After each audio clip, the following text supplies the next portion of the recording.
clothing, cars, whatever you're selling, you have a great idea. You want to put it on our platform, contact TBISC. Call us now, 267-982-0342. TBISC, the best in sports entertainment. Everyone knows prison is a serious matter. Prison is oppression, but nothing's worse than going to prison and not knowing what to expect. Or coming home after being incarcerated for years and not knowing what to expect. We help you here at Tales from the Jails. We offer consultation for those who are going to prison, also those who are coming home from prison, and also we have different features and options for those who are in prison. If you're looking for consultation to assist you in these matters, contact us, talesfromthejail.com. That's talesfromthejail.com.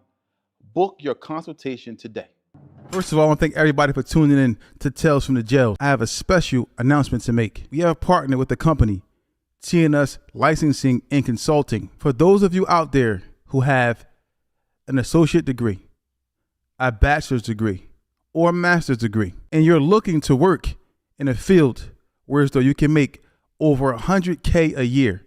Yeah, I said it, $100K a year. The business is working in the medical field. If you're really serious and you have these degrees and you want to put them to use, you might have went to school, you have all this debt from going to college and you're now working somewhere where you're not sure, what you want to do in your life, or you're working somewhere in which you didn't go to school, you're working somewhere where you don't want to be. We have something for you where you can make over $100K a year. And it's going to be in a field in which you get to deal with those who have mental disabilities. If you're serious and you want to get on track, get your life in order, pay off your debt, contact us, 267-982-0342. That's 267-982-0342. The number's right here. You see the number right here. Reach out to us. Call today. First of all, I want to thank everybody who's been tuning in to Tales from the Jails. And listen, we need everybody to do something for us. If you really like what you see on Tales from the Jails, you're really interested in what you see on Tales from the Jails, we need you to go to YouTube at Tales from the Jails and become a member. Subscribe as well, but also become a member. That way you can get updated on all the new content as we continue to bring you these amazing episodes. So we want everyone to go to YouTube at Tales from the Jails and become a member. As y'all heard him, go to YouTube at Tales from the Jails and become a member. We got an array of content that's coming out that you will be thoroughly entertained by. As you can see by the content that's previously been released, you're entertained by. It's only gonna get better. I'm telling you, there is only up to go. And we wanna thank y'all for rocking with us, man, and listening to the awareness that we're bringing about prison life. So go to where again, bro? Go to YouTube at Tales from the Jails and become a member. YouTube at Tales from the Jails, and please become a member.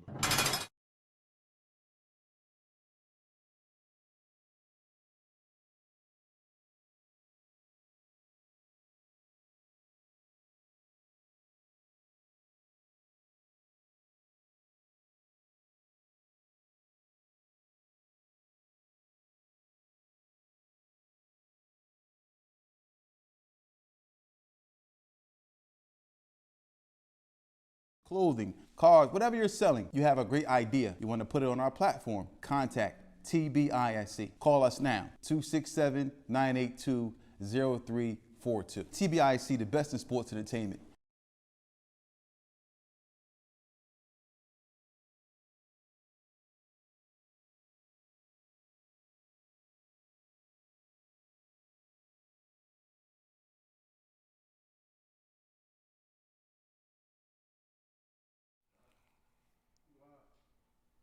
What's up? Welcome back, man. Tales from the Jails, man. We here. We apologize about yesterday, man. I got a guest here with me. My counterpart ain't here due to some business, but he'll be back tomorrow live and direct. He might come back while we shooting. He trying to race back, but I got the one and only for the guys that do know him, you know what I'm saying? And for the people that don't know him, go ahead and introduce yourself, bro. Yeah, Shelliano, you already know. Mr. 106 and Park Source Magazine, Coors Light, whatever else you want to call me, man. Yeah, man. Shelliano CEO. Shelliano the mobster, Shell Chapo. What's up, Anno, man? Dang, What up? man, I'm trying to get it together, man. I'm sitting here and I'm thinking about, past experiences that we, because for a lot of y'all that don't know, I grew up with this guy right here. Yeah. Man, this guy got 30 years in. Yeah. 30 years in, man. Like, actually 30 years in. Like, we've been doing a lot of stuff together. We come from, the ghetto poverty, man. I was in foster care. He was in foster care. We meet when we in our early teens. Yeah. We ain't have a whole bunch of something to look forward in life, man. It wasn't a bunch of that there for us, man. No. Which in turn, during them days turned us into callous young men that, thought with one mind pattern, and that was the easy way. And it led to prison for both of us, man. Yeah. And we're lucky to be here today, ain't I? Yeah. We old men, man. When I sit back and look back, man, no country for old men. we here, we definitely the young OGs. You know what I mean? Like it been a long time. Like I got so many stories with this boy. Like, dang, man. Like so many. I'm talking about laying on the floors, like nothing. Like we sharing $1 rice and gravies. You eat half, I eat half. Save some gravy up there for me. Pit bullshit on the floor. Yeah. You know what I mean? Washing out of buckets. Yeah. You know what I mean? All that. You know what I'm saying? When you remember that, man, it makes you humbled, man. Yeah. I mean, when you remember going through that, right, and then turning into the, especially me, turning into the callous young man that I was and was mad at life because it felt as though that I ain't have a fair shake from the drive. Right. But now that I know I really did, all I needed to do was breathe and read, and I had a fair shake. I just chose to do some crazy stuff due to, my predicament or my environment at the time. I chose to, but I mean, we was the unwanted. Unwanted. You know what I mean? Motherfuckers ain't love us. Right. We was kids, like me and like all of us, you gotta remember, we all survived off of each other. You know what I mean? Like I was just telling somebody, I was telling you, and I was saying, damn, out of the history of a lot of people that been through the traumatization and like post-traumatic stress and the cocaine era and all that, we never did the disloyal shit that most people did. And I think the reason why we was really family. Like, how some people be like, oh, I got my squad and we a squad. No, we weren't squad. We was brothers. And it was different because we all knew how to play our position. You know what I mean? It wasn't like if somebody got $50,000 on the table with a gun and you got to use the bathroom and you gonna come back out to that same situation. You might come out to that gun pointed at you or that money gone. No, we done seen money, work, all that shit, and nobody touch or nobody cross or nobody kill each other over that type of shit. And I mean, at the end of the day, it ain't really hit me that we was, I was so loyal the whole time with everything that was going on with us. You know what I mean? That I don't think I really paid attention to what niggas had because everything that niggas had, they shared it with me like it was mine too. Right. So, and I didn't realize when we was really coming up because I was so traumatized by the way that we lost people. So when seeing them bodies and seeing all that, like, you gotta remember, I seen when Jimmy body out there, you know what I mean, when he got killed. You know what I mean? I just was talking to my rap partner. That was my rap partner, you know what I mean? And he went up on the avenue, and then next thing I know, I'm coming to the back block later on that night, seeing him, chunks of him outside of his body laying in the middle of the street. So that probably was like the beginning of me seeing what life was really hitting for. Yeah, because what we had laid out for us in our past. Yeah. Like that right there was like the introduction to like this would be prepared. Yeah, because I also sat there, it wasn't like when the coroners came and all that, they came fast. You know what I mean? It was a dark time at that time in West Philadelphia. There was a lot of stick-up boys, a lot of cocaine kingpins, a lot of wars going on. You gotta remember, through us growing up, the Lex Street murders happened, the Mantua murders happened. The bottom was, a lot of stuff was going on, and people was getting killed down there. It was all around us.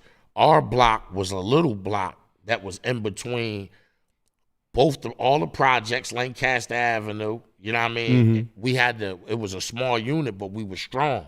Right. We was the 300. Yeah, Small unit, but strong. Yeah, we was the 300. When you look back on them days, and see where you at now, because I think that we were spared. For us to be sitting up here, talking to the youth, man, talking to the audience, the women, the men, man, and I honestly could say, man, we was blessed, man. We was blessed by Allah, man, to actually be here to even shed light on what's going on and what we went through. Because, shedding light on what's going on is one thing, but to actually be up here and, I'm not going to say I made it, but I made it. Nowadays, it's crazy. You get 45, you can say I made it.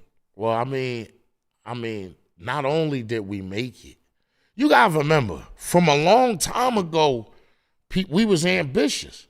So I don't think none of us really wanted to sell cocaine. Right. We ain't have a choice. You know how some people, they got that. They got a choice.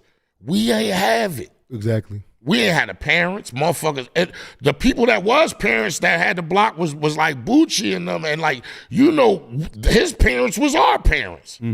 We all was in the same places. We in his grandmom crib or we around Sissy house. And we in Sissy house, but we was all together. I remember one time Nitra put me out. And I thought I was walking, you know me, I was scattered back then drinking. I'm walking and I'm feeling, and I'm thinking like, man, she put me out, man. And then I just remember hearing the noise and I turned back and looked and shit. And everybody else left with their trash bags too, with their clothes and shit. You know what I mean? Because motherfuckers weren't leaving a nigga by himself, no matter how fucked up and scattered I was. So, at the end of the day, that love I had amongst me and my folks, period, was just way special. You know what I mean? Because it was, I ain't going I hustled like a motherfucker, but I wasn't always the best hustler. Right. You know what I'm saying? It was niggas that knew how to hustle and know how to get to that shit like a motherfucker, but we respected that. It was niggas that knew how to, one thing for sure, two things for sure they did know, is if you came through 43rd Street acting crazy, I was going to put these hands and paws all over you. The concrete chant. Yeah. So, but you say you did some hustling, but what you go upstate for? A lot of dumb shit. Like, first of all, I got locked up. I ain't gonna get into certain shit, you know what I mean? But first I was running from the cops on a dirt bike with a bulletproof vest on that got made by the niggas from down to 46th Street. And I had that old, one of the guns we had down there, I had it on me and I pulled up on the cop on a Kawasaki stolen joint and pulled up next to him like as if it was all good for me to be doing that. You know what I mean? Yeah, exactly. And he put the joint on, pull over, and I took him on a high-speed chase. He caught me, they fucked me up in Belmont and all that crazy, and them tried to block the cars and shit, trying to block the cop cars. Eventually, they caught me in Belmont. I got locked up for that. I got locked up for robbing people in broad daylight on 40th and Market, purse snatches, robberies, all that type shit. Then eventually I got locked up with a case from the block because they just was mad we had money. And I wouldn't tell on, they wanted me to basically take a plea for Bucci or whatever. And I was like, get the fuck out of here. Yeah. You know what I mean? And I went and got locked the fuck up that day in the courtroom. And because that man had a couple of hours and some lawyers, they let him handle his affairs. Well, how much time they gave you for that, First it was a little county joint. It was supposed to be a county joint, something like 3 to 23 or some shit like that. In the county? Yeah, in the county.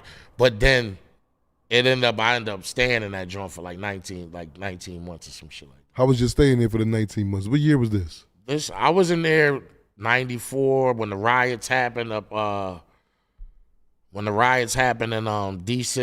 When they I think they the board Chew, I think they around the time they kicked his teeth out of some shit out of my. Then I was one of the first people in the F when the shit still had dust on it and they was introducing people like the YMCA.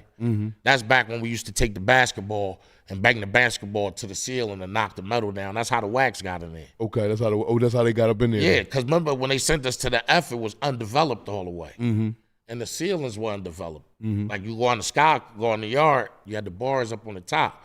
When we slammed the basketball, boom, and hit the joint, boom. It used to knock metal down. We get the medal, everybody grab it, you know what I mean? Grab their shit, and, you know what I mean? That's how the wax got in there. So you did 19 months? No, I did 11 and a half 23s, 11 and a half 23s. So how much time you had when you went upstate? A couple, I did like 2 years and a half up there. What jail were you was at? I was in Camp Hill, Greater Ford. Then my home jail was mine. How was it coming to that jail? Like, was that the first time you was upstate? Yeah, that was my first time. Was it? Because I know you always hear the stories about state jails. They sent me upstate because me and my baby mom, you know, I rap. Besides, you know that, you know what I mean. But people might. For the people, yeah. You know what I mean. And I had some situations where, you know, I was like doing shows with G Unit and doing shit and going on and whatever. And I had a baby mother from down the Badlands and shit. And her mom was like a scattered ass lady, like, you know what I mean, get high, whatever, blah, blah. I didn't make a real big situation of it. She was family though. And I had her staying at the crib, and you know, I guess she had a crack rage or whatever the case may be. She tried to stab me. I milled out the way. She almost stabbed my kids. I told her to put the shit down. She ain't put it down. We got into an altercation, and then that's how I got caught with the warrants and shit that I had for other, you know, the other little cases and shit that I was running from. Because, you know, I had probations and shit like that I was running from and all that type shit. You know what I mean? Yeah. That's why that one time when we was on the block. So how was it when your first time pulling up to the first state jail that you went to? It really ain't matter to me. I'm a gladiator. How old was you? That was 2000.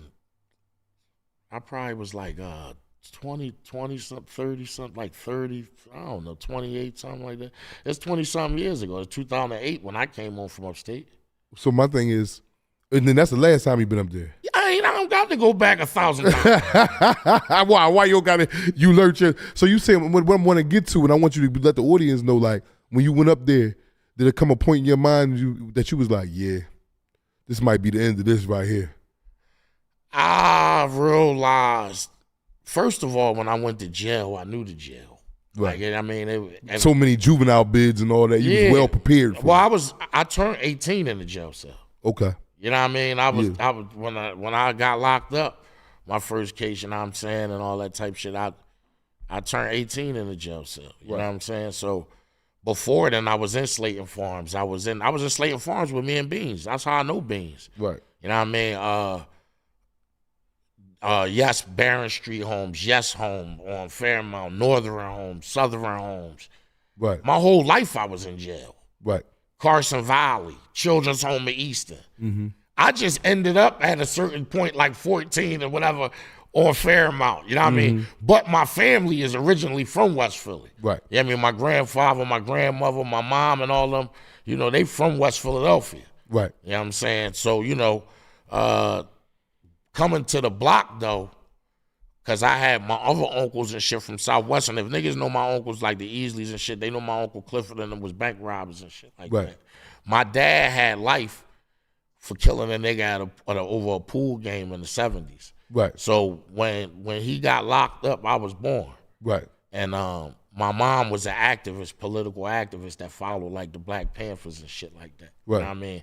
And you know, I just grew up different. You know what I'm saying? You grew up with a different mindset than somebody else. Like in my house, it never was a man in my house. I was always the man in my house and my mom. And that's where it started at. It started at that age right there. But I never had TVs and none of that shit. Like, we didn't have TVs. My mom had the house filled with books and records. I mean, like record players and shit like that. Yeah. You know what I mean? That's around the time when you had color food stamps. You had to stand out in the line to get welfare cheese. And people don't remember that, but people weren't even around for that. Well, powdered eggs, powdered milk. You know what I mean? The big block of yellow cheese. Yeah, like Wick and all that. And you know all that stuff, like you say, Wick was created by the Black Panthers, yeah, right? Oh, yeah, I ain't know that. Yeah.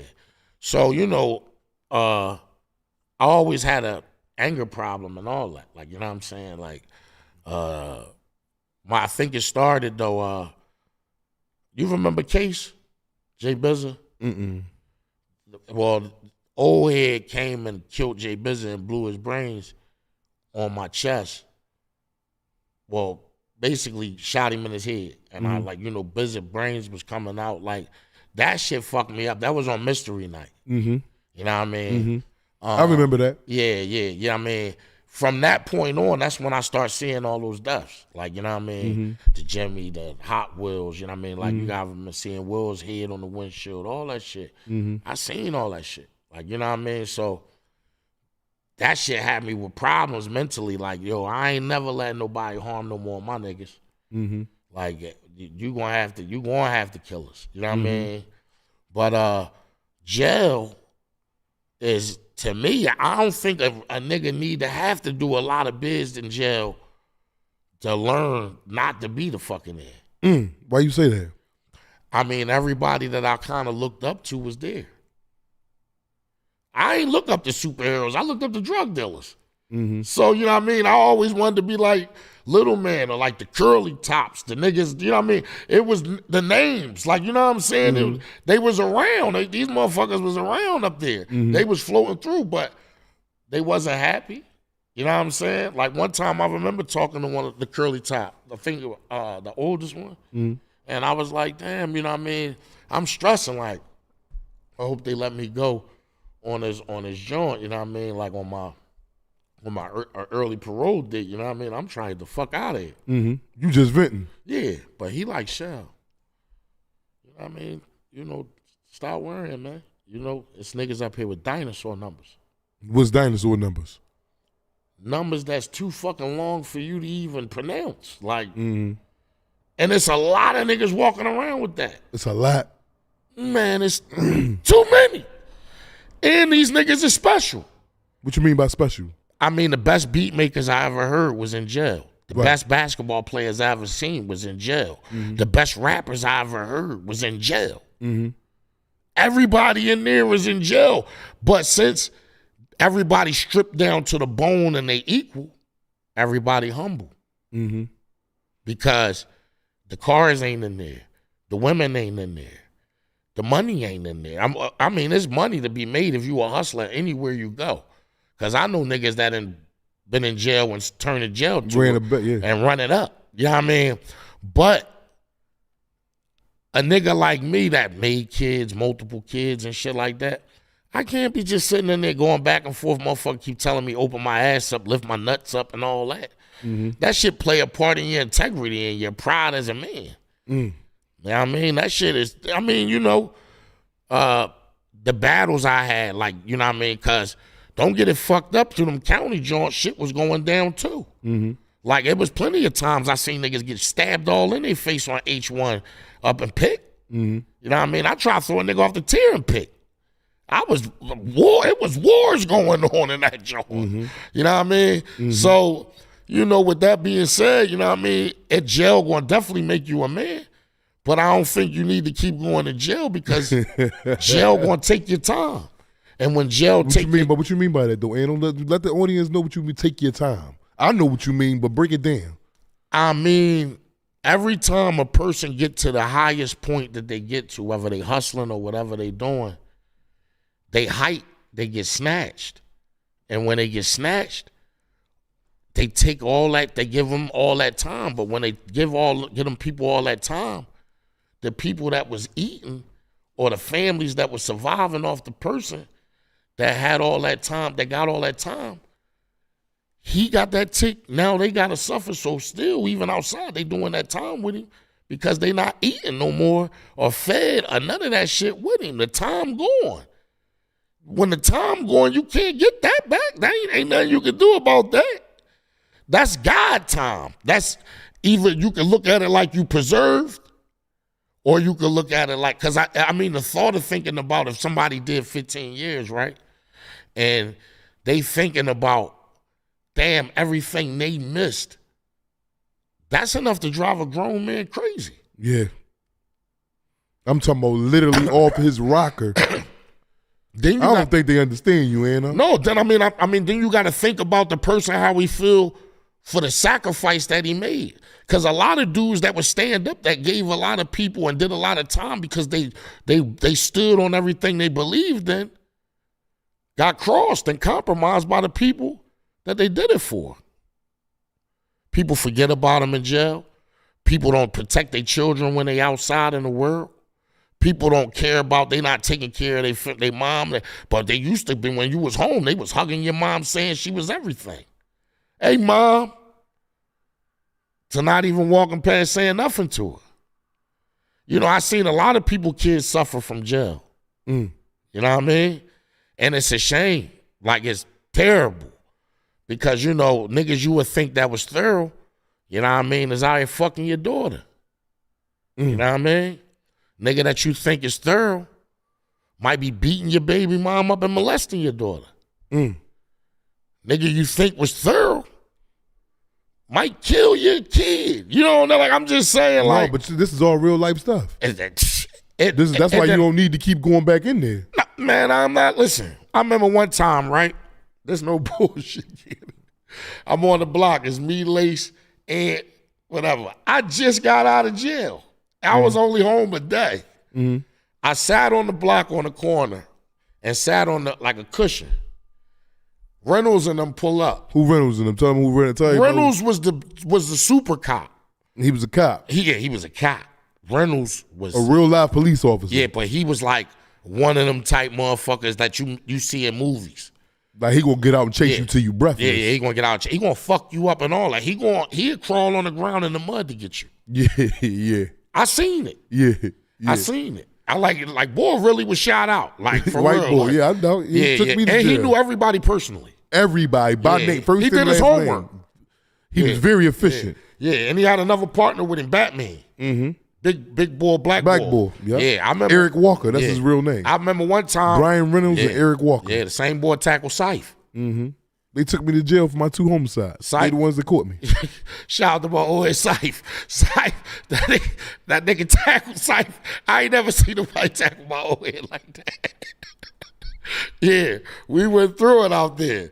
But to make a long story short. So what happened? You was sitting out there? I was sitting out there on the couch.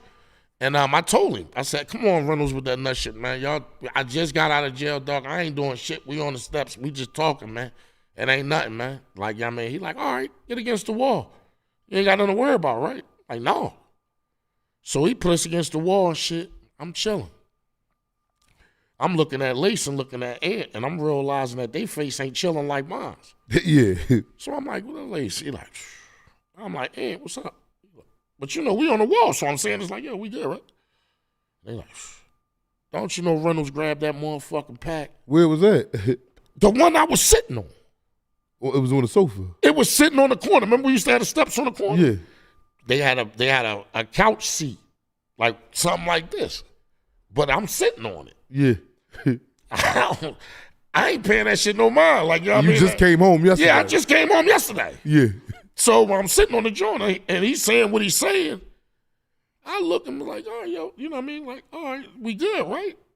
He like, oh, you weren't doing nothing easily. I'm like, no. He like, 1 stack pack, 2 stack packs. It's like 5 bundles stacked like in a motherfucker. Bagged up pure crack looking like teeth through the bag. Yeah. I looked at them niggas and was like, oh no. Oh no. I'm out. I ran so fast. The cop said, look at him go. I ran for my freedom, Ken. Them niggas got booked. They locked them niggas out.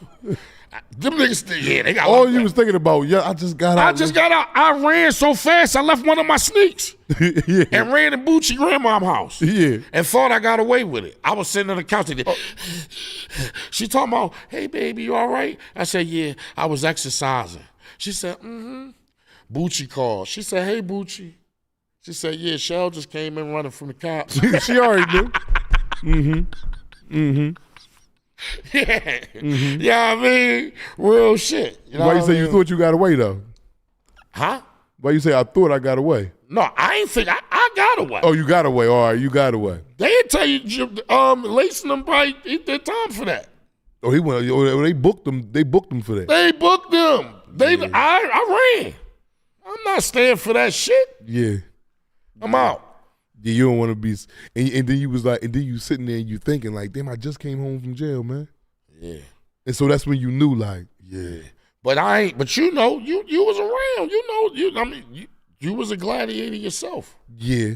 No, you was a gladiator. See, at the end of the day, a lot of people, probably hearing you say like, you up here asking questions, but you was the real deal. And when I say the real deal, I mean a motherfucker that love the block and love the principle of the block and love everything about it, and you put your life on the line for it. You know what I mean? You stood out there, boy. Yeah, I did that, man. Back in them days, man. No, the world was against us. Yeah, everything was against nothing. us. And you was taking it on like Leonidas. Yeah. Yeah, you was with the shit. You know what I mean? And you and everybody know. You know what I mean? And listen, if motherfuckers be like, yo, them boys from the mount or whatever the case may be, we might have went through whatever we went through, and niggas might have did time, and but we some of the best niggas that ever did it, man. So what do you think about, Aaron? Do you think about like, damn, do you still be remembering the times when you just might be just sitting there at work one day, or you might be waking up like, I made a life off of speaking about that shit through music. Like that jail shit? No, music about us. Oh, well, with just us. Yeah, but jail never really bothered me. Being in jail, if niggas been in jail with me, they know what I was doing in jail. Right. Fucking niggas up. Mm-hmm. Like jail was just a place for me to let out anger. Mm-hmm. You know what I mean? So you don't think it like made you say, man, I ain't got to come back? Oh, no, it made me say that because you see a lot of nut shit in jail. Like, you know what I mean? You realize that, you know what I mean? You see CO niggas mad that the CO bitches talking to you. You know that you gotta, you know what I mean? You gotta go into a cell every motherfucking day. You know what I mean? You realize that niggas don't love you as much as you think they love you. Mm. You know what I mean? A lot of empty phone calls to home. You know what I mean? A lot of deception going on at home. Like jail just taught me that, you know what I mean? When you locked into a place and you not heard from, you forgotten about, and the ones that do remember you, you need to appreciate them. Yeah. You know what I mean? Yeah, that's something to think about right there. Yeah, I mean, I can't come up here and give you a whole lot of jail, a whole long jail history because I'm successful. Mm-hmm. You know what I'm saying? Mm-hmm. I done been on BET. I done been on HB, 106 in Park. I done been on Source Magazine. I done been like Takedown Records, Bloodsport, Battle. I had a lot of accolades, and a lot of historical people helped me, from Charlie Mack to Larry Ladd to Bobby Dance to me and Bucci met Jay-Z. We been around. We like on real type level time. Right. Not a nigga bringing us in, yo, like this shell and this stuff. Like, if you hear no, we in the same places as them niggas. Mm-hmm. And I don't think too much changed from the looks of it. Mm-hmm. You know what I mean? Like, at the end of the day, you know what I mean? We all did a lot. You know what I mean? From my folks from doing, 20-some years. Yeah, I did a lot of time in jail, man. When I think about it now, man, when I sit back and just be like, man, for the life of me, man, I would hate to have to go back. Like, 'cause the only way I'm gonna go back, like, I'm a college dude to when I talk about this. Like, I don't want to go back to jail, but I'll go back to jail to defend myself and take care of my family. And when I say take care of my family, that means defend them. I'm not going out here in the street selling no crack and robbing no people. I'm old, man. I ain't, and it's not just that I'm old. That's just a bad mindset to have. You going down. I mean, and plus now, you know what I'm saying, you got a platform to be able to tell young boys that, you don't gotta be a criminal. You don't have, I come from an era, right? I never wanted the drug life for my young boys. Right.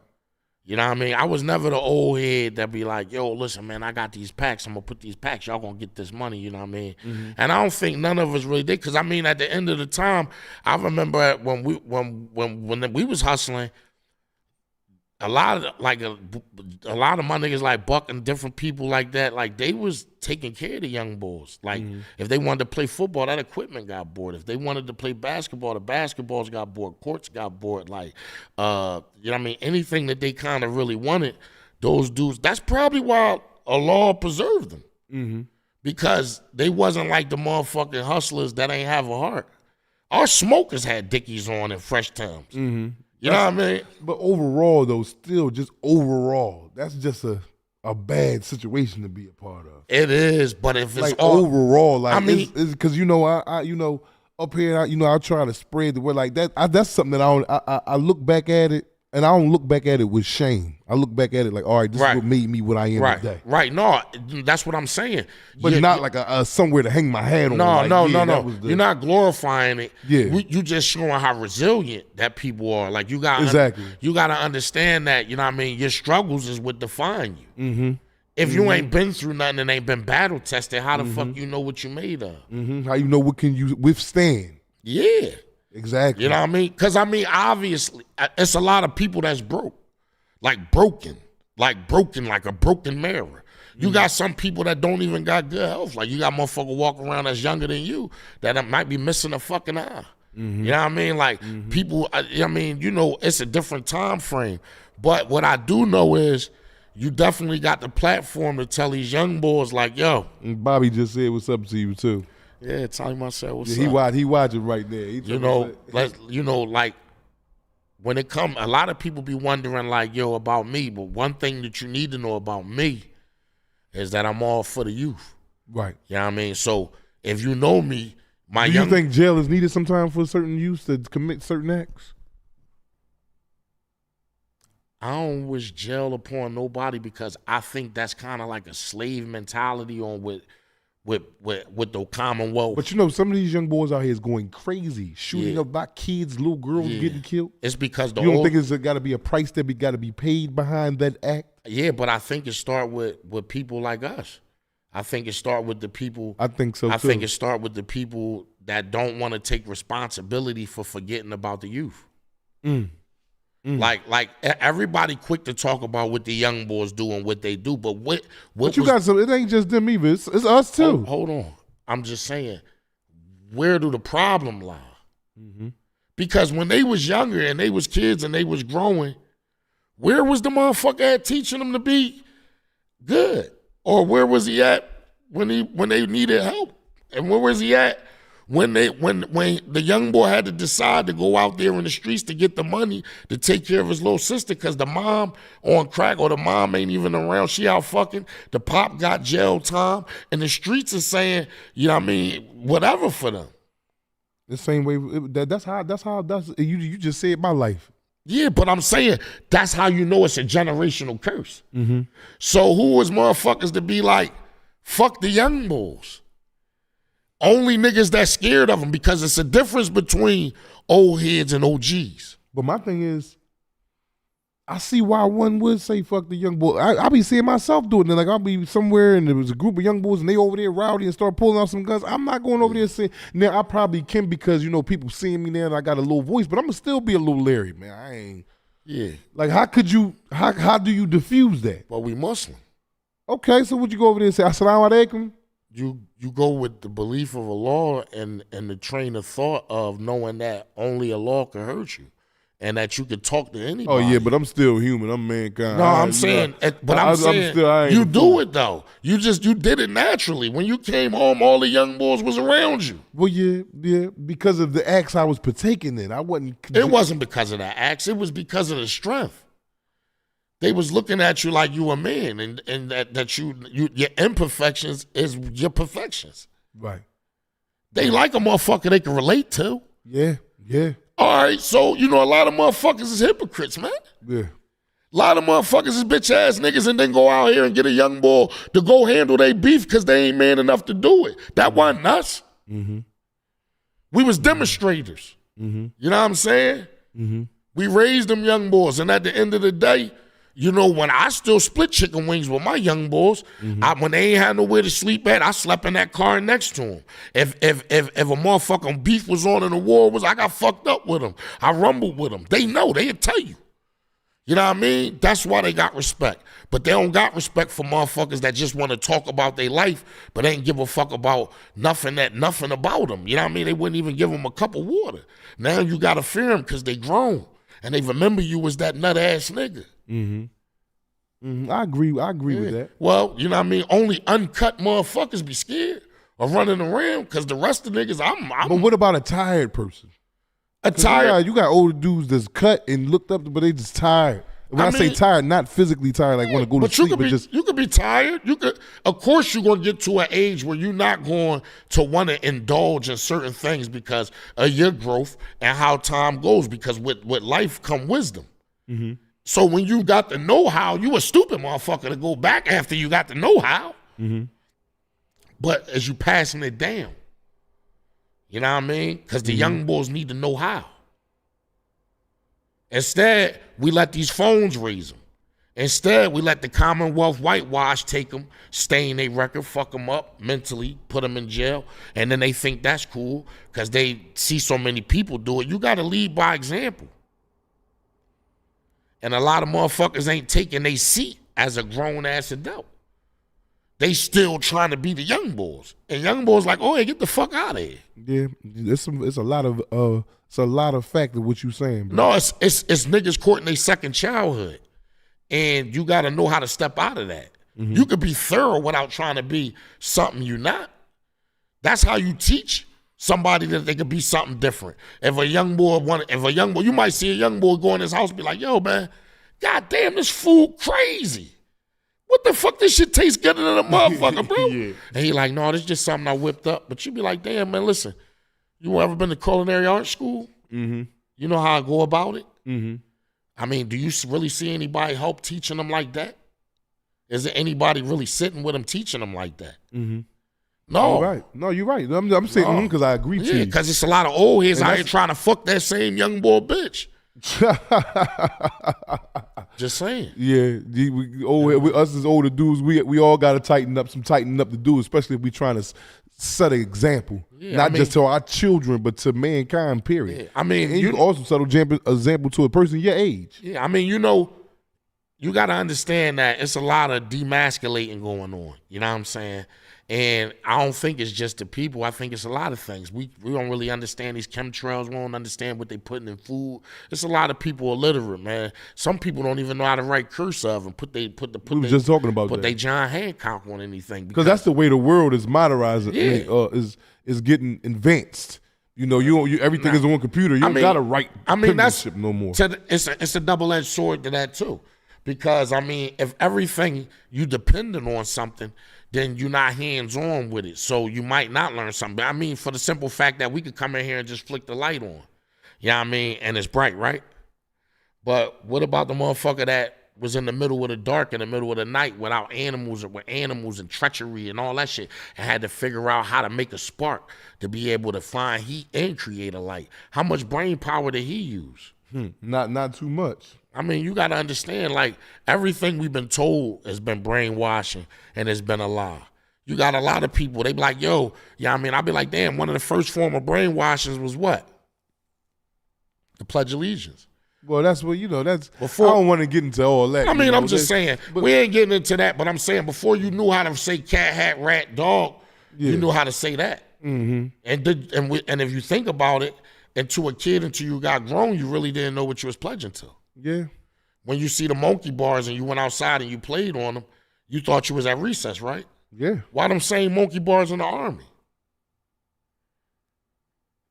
I mean, I'm just saying, this is certain things just perpendicular to whatever. Well, everybody got their, I mean, I'm just saying, on that. I'm just saying in life, if that type of thing was going on, then what would be different with the monitoring, the phones and giving kids stuff that already make them grown before they even, because I mean, GT, with that, the game GTA and all that, it desensitized them. Mm-hmm. All the kids that shoot now was playing that and was accurate at that first. Yeah. You know what I mean? So, and came out to the real world with it. Yeah, I mean, I just got Ball just sent me something to ask you. Mm-hmm. And we want you to give it to the audience, but I want you to give it to me too, because I never heard it before. I always hear it from the second, third party. And we got a good friend. Bucko, shout out to my man Bucko, stand up. Yeah, the fish. The fish, niggas can't swim. As you would call him. Yeah, the fish. Niggas can't swim. Niggas can't swim with the fish. He wanted to know, and he wants you to tell about, how Bucko came up to that jail. Did you know he was coming? I want you to just lay out the whole experience like you just No, because listen. You was already at the jail. It's crazy because Buck was coming to visit me. And what type of dude is Buck? Let the old, what type of dude he is, and to see him come in there and what changes did you? I want Eric Ball said tell the whole story how you told it, man. Buck is. You got to paint the picture for him. All right. First of all, he funny than a motherfucker. But before him being funny, he's probably one of the most loyalist, thoroughest. I mean, you know, I don't really know no niggas to me that damn near can match Bull thoroughness. Like his thoroughness is unspoken. You know what I mean? His loyalty to people, his loyalty who he is as a good Muslim, and just being thorough in general, man. Like I love Bull, man. You know what I mean?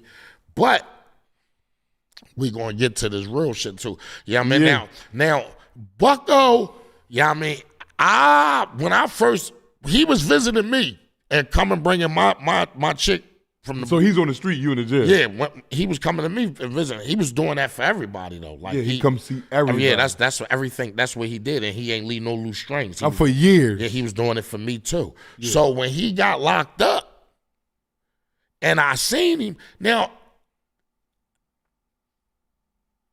Yeah, because I seen Buck in Camp Hill first, I think. Yeah.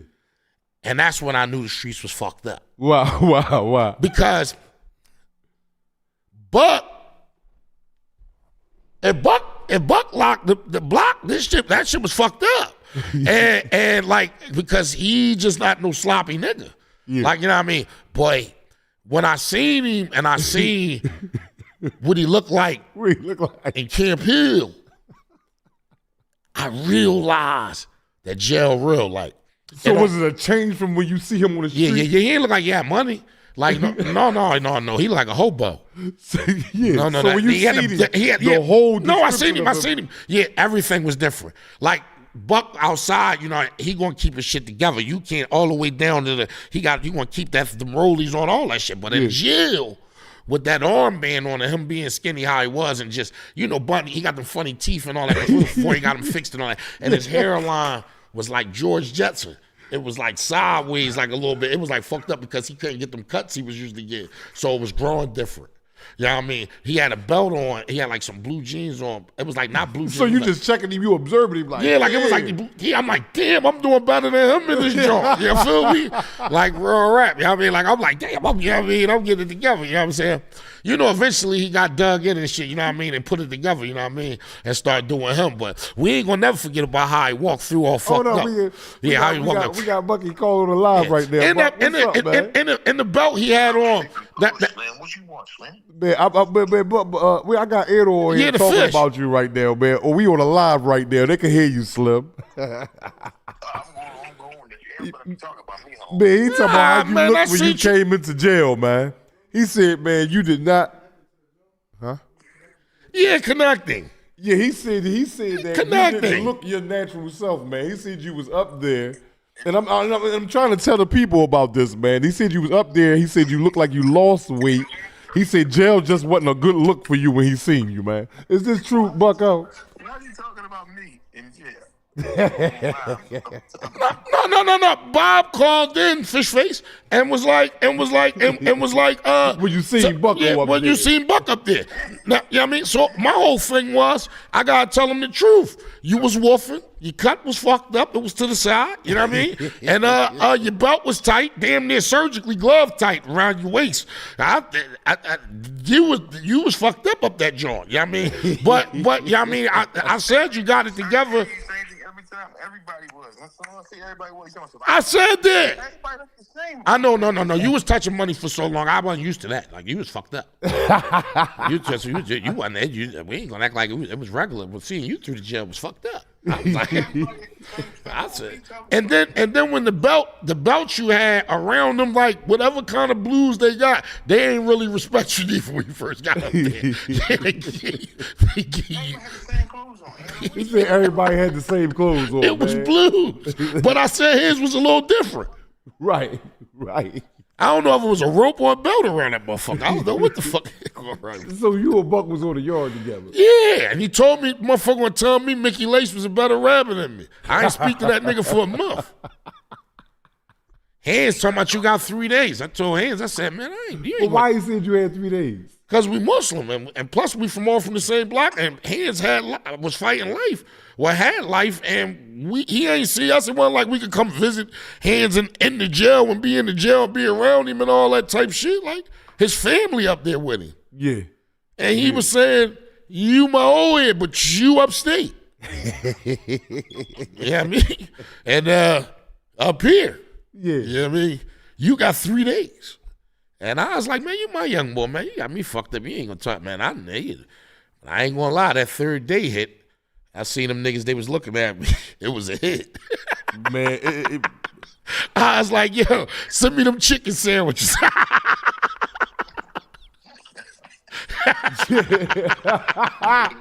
he asked for them chicken wings, Bucky. He asked for them chicken wings. I had a chicken sandwich, you know what I mean? He had 3 fish sandwiches. On top of fish sandwiches. Oh, yeah, it was fish sandwiches.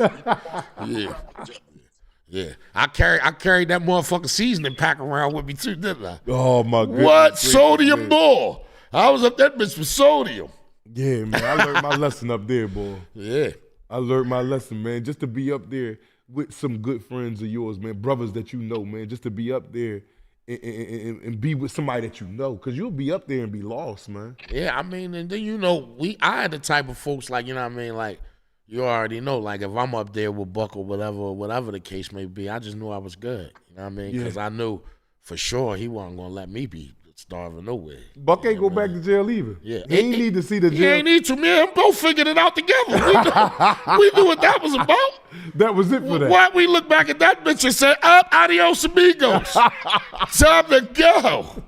Yeah, we ain't gonna glorify these jokes. Hey, yo, so you ain't need no more lesson learned, huh, Buck?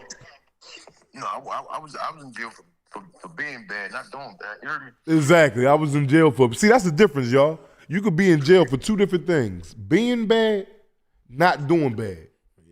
You know what I'm saying? And that's a whole. If you listen to that and really break that down, a person said I was being in jail and if y'all for being bad, not doing bad. Yeah, and right. And if y'all that's some real live stuff to say, man. And if y'all ever in Philly, man, slide through Reeves restaurant, man. Yeah. You know what I mean? My boy got restaurants out there with some of the best food in the world. You know what I mean? Working man come home and figured it out. Yeah.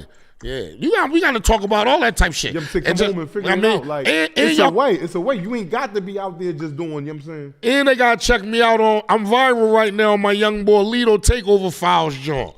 You know what I mean? Make sure y'all go up there, you know what I mean, to see the best freestyle in the city. Because a lot of niggas get up there and be talking and just doing a bunch of, you know what I mean, rambling. You know what I mean? I go up there and talk that work. You know what I mean? So, you know what I mean? Make sure y'all stay tuned. I'm going to promote my shit, you know what I mean, while I'm up here. Shelliano, nigga, man verse machine coming. You know what I'm saying? Mm-hmm. Shout out to my boy Quay, man. And I mean, my Glockaware and their affiliates and all that out there that be showing me love, helping a nigga shine. I call you back, Buck. Yeah, Buck, go ahead and make me some chicken wings, lemon pepper me. I'll be down there. You know what I mean? You see me up here shining. You know what I mean? Yeah, though, man. So, in your mind, you ain't going back to jail. Going back to... I only had that conversation because you wanted to ask me about the past. That shit been behind me. Yeah, so that's not even like something that you think about. Like, I mean, you so far removed from that lifestyle that can put you in jail. I mean, I got a young wife that's 33. Right. You know what I mean? I got beautiful children. I got kids that got on that got multi-talents. You know what I'm saying? I got some. You know what I mean? I got a Chinese dog and a you know what I mean, I got a great living. You know what I'm saying? Mm-hmm. And that's to me, that's making it. Like, you know, that's my diamonds. That's me shining. The music and all that other stuff is just a plus, you know what I mean? But family and having a real family and motherfuckers that love you for real, genuinely, and you come home and you make it home, you know what I mean, is beautiful. You know what I mean? I do music, but I'm regular. I work. You know what I'm saying? Exactly. I do. Like, and besides that, you know what I mean? But I got real situations that I had even through my kids. You know what I mean? My stepson, my older stepson got murdered, you know what I'm saying? But to me, he was mine. You know what I'm saying? Exactly. You know what I mean? My daughter came home just recently from fighting a homicide, and she only 20. You know what I'm saying? Like, you know what I mean? My son, you know what I mean? You got real life issues. Not issues, but you know what I mean? You're needed, you're looked upon. Yeah, and I mean, you know. And jail ain't a part of that equation. Yeah, but this, it happens. This is a part of the jail shit. Like, when I got booked, you know what I'm saying, and going through being in jail and all that, it left time for a woman that despised me to poison the mind of the child. Mm-hmm. And once a woman teach your kids how to not love their father, they just going to use him for what they can, but never really appreciate it. Right. And that's where the problem lied too. A lot of men, because you know they don't like when you start becoming what they told people you wasn't going to be. Right. Like when the woman was like, "Oh, you a bum ass nigga, you broke ass bitch ass nigga." That's what they love to say right off the break. Yeah. But what happens? What happens say. when you're not broke? What happened when you get a better woman? What happened when you taking care of the kids even because of their mistakes?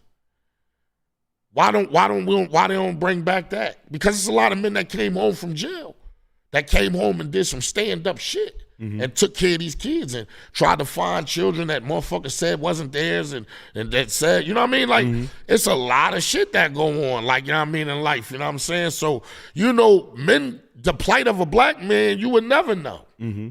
You know what I mean? Mm-hmm. Motherfuckers don't even know, like, you know, how you might think the transition or doing time to standing up for and then doing this and, you know what I mean, trying to adjust to the world. Exactly. And it's a process. Yeah, because it's a process. It's hard for a brother to have another brother that he could talk to and vent that. Exactly. You know what I mean? Right. But that's the difference between us because we always had that. Right. You know what I mean? So even with the time when you went to jail that time and you came home and I stole all your Sean John shit. Oh, yeah. And you was you was mad as shit. Yeah. And you was like, yo, man, this brand new shit. I said, dog, I need to feel with this Sean John shit like that. You know what I mean? like for real though. Like, you know what I mean? And I wasn't being smart. No. I was saying my niggas got that shit on and like, I wasn't invited to the party at the time because I was doing some dickhead shit, but right. I'm going to get to the party. One way or another, I bet. Yeah, Giovanni know that. You know what I mean? You know, I used to come in, you know, he had Cristal parties. I walk off with a bottle, charge the chooch. Yeah. Walk right off with it. Yeah, I mean. Walk right off with it, man. I'm just glad we made it to here, man. And it still ain't done yet. It's still a working process. I mean, it was very, very hard for us to make it here. Man, I think I could put another very on it. I mean, they basically killed our old heads and then wanted to kill us, take over shit, do everything else they possibly could to us. Send us to jail forever? When we ain't have nothing. You wanted to do all that and still send us to jail? I ain't even gonna lie. Motherfuckers made motherfuckers do shit because motherfuckers are coming around trying to take your livelihood. Mm-hmm. Like, you know what I mean? And be thinking that they invited to do it. Mm-hmm. You know what I mean? And, you know. So you're saying with that in mind, you sympathize with these young boys and what they out here doing? Yes. So how they drilling and all that? I can't sympathize. I mean, drills come from pain. That's why their music is pain. That's why everything about it is pain. The drills come from, they come from pain. It's a motherfucker that never drilled before, but see his folks all the time, right? Mm-hmm. Love his brother, love his sister, or love his family, or love one of, you know what I mean? Motherfucker kill his brother in a horrendous, horrific way. That don't change a motherfucker. That don't make a motherfucker that death changed us. Death changed us. We was hustling and we was doing all this other shit. We had no idea about us getting killed, part.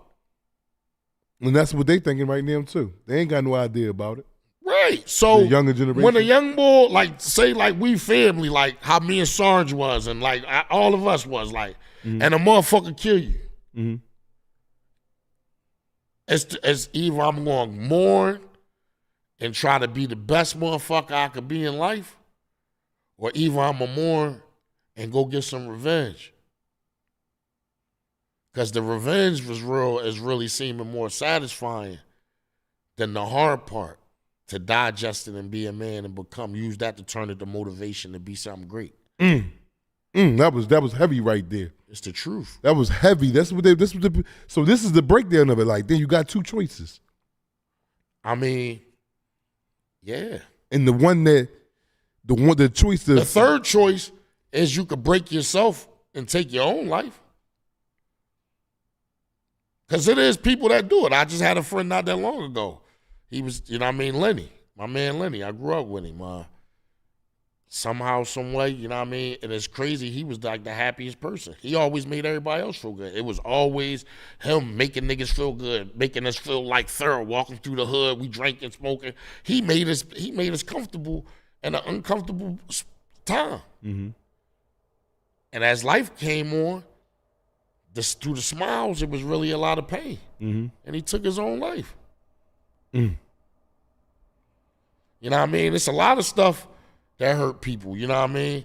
Like, you got to look at the beginning of people. For instance, like, a motherfucker raped my mom before I was born, cut her face with razor blades and all this shit.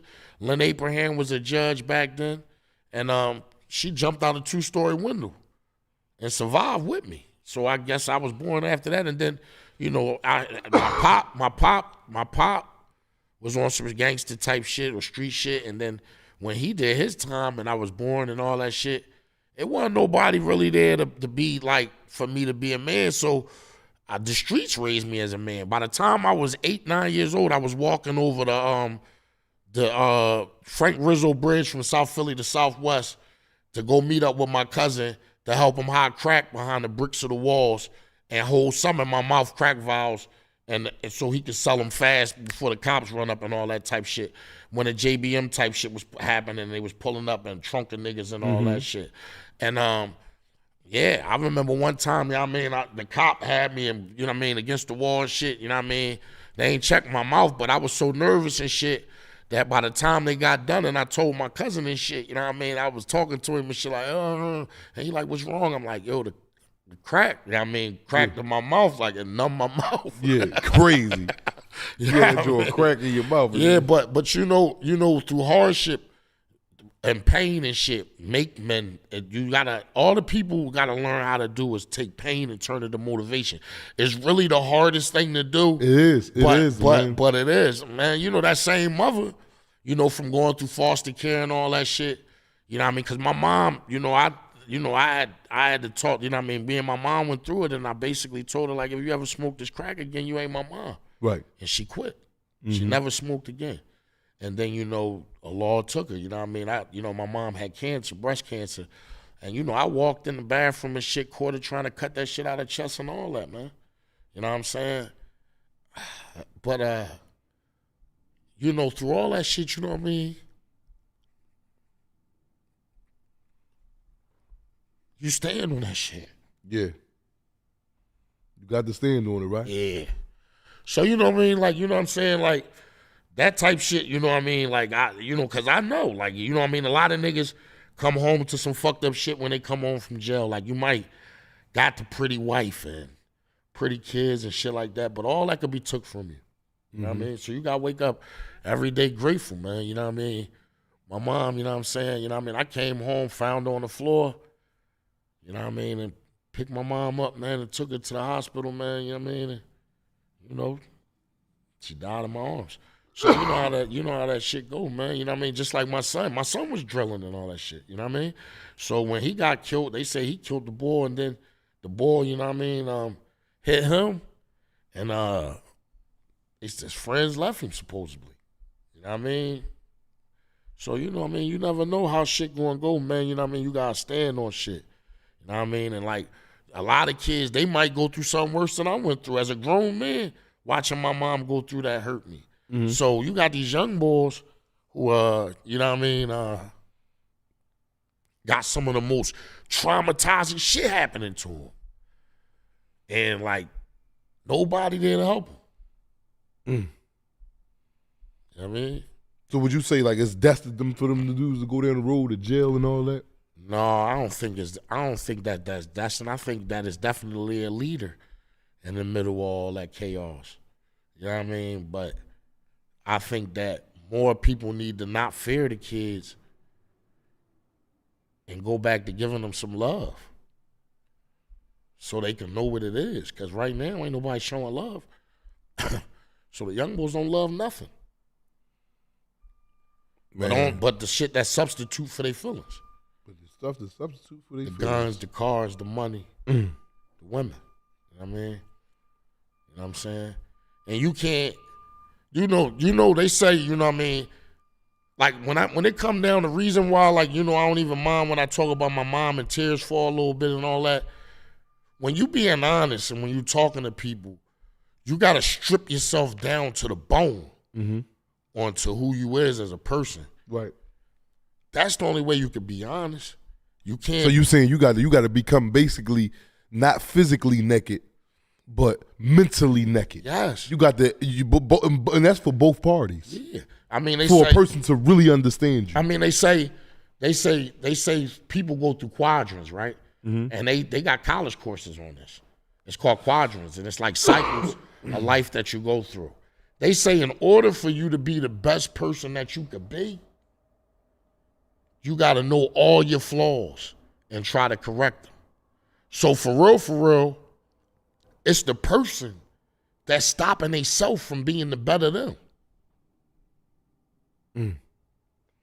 And I love to debate something. The hardest thing to do is correct yourself. Because you're set in your ways. You're going to be stubborn about it. You're going to be like, yo, man, when that nigga, I'm used to smacking the shit out niggas when they talk crazy. In order to be a better man, I got to suck it up, put my pride to the side, and might even got to take that hit. Because I'm going to lose if I crash out. My son not going to eat. My daughter not going to eat. My wife going to lose her man. Another nigga going to be fucking my wife. Another nigga going to be head of my household. And I can't take, and I don't have no control over nothing. Because I lost my cool.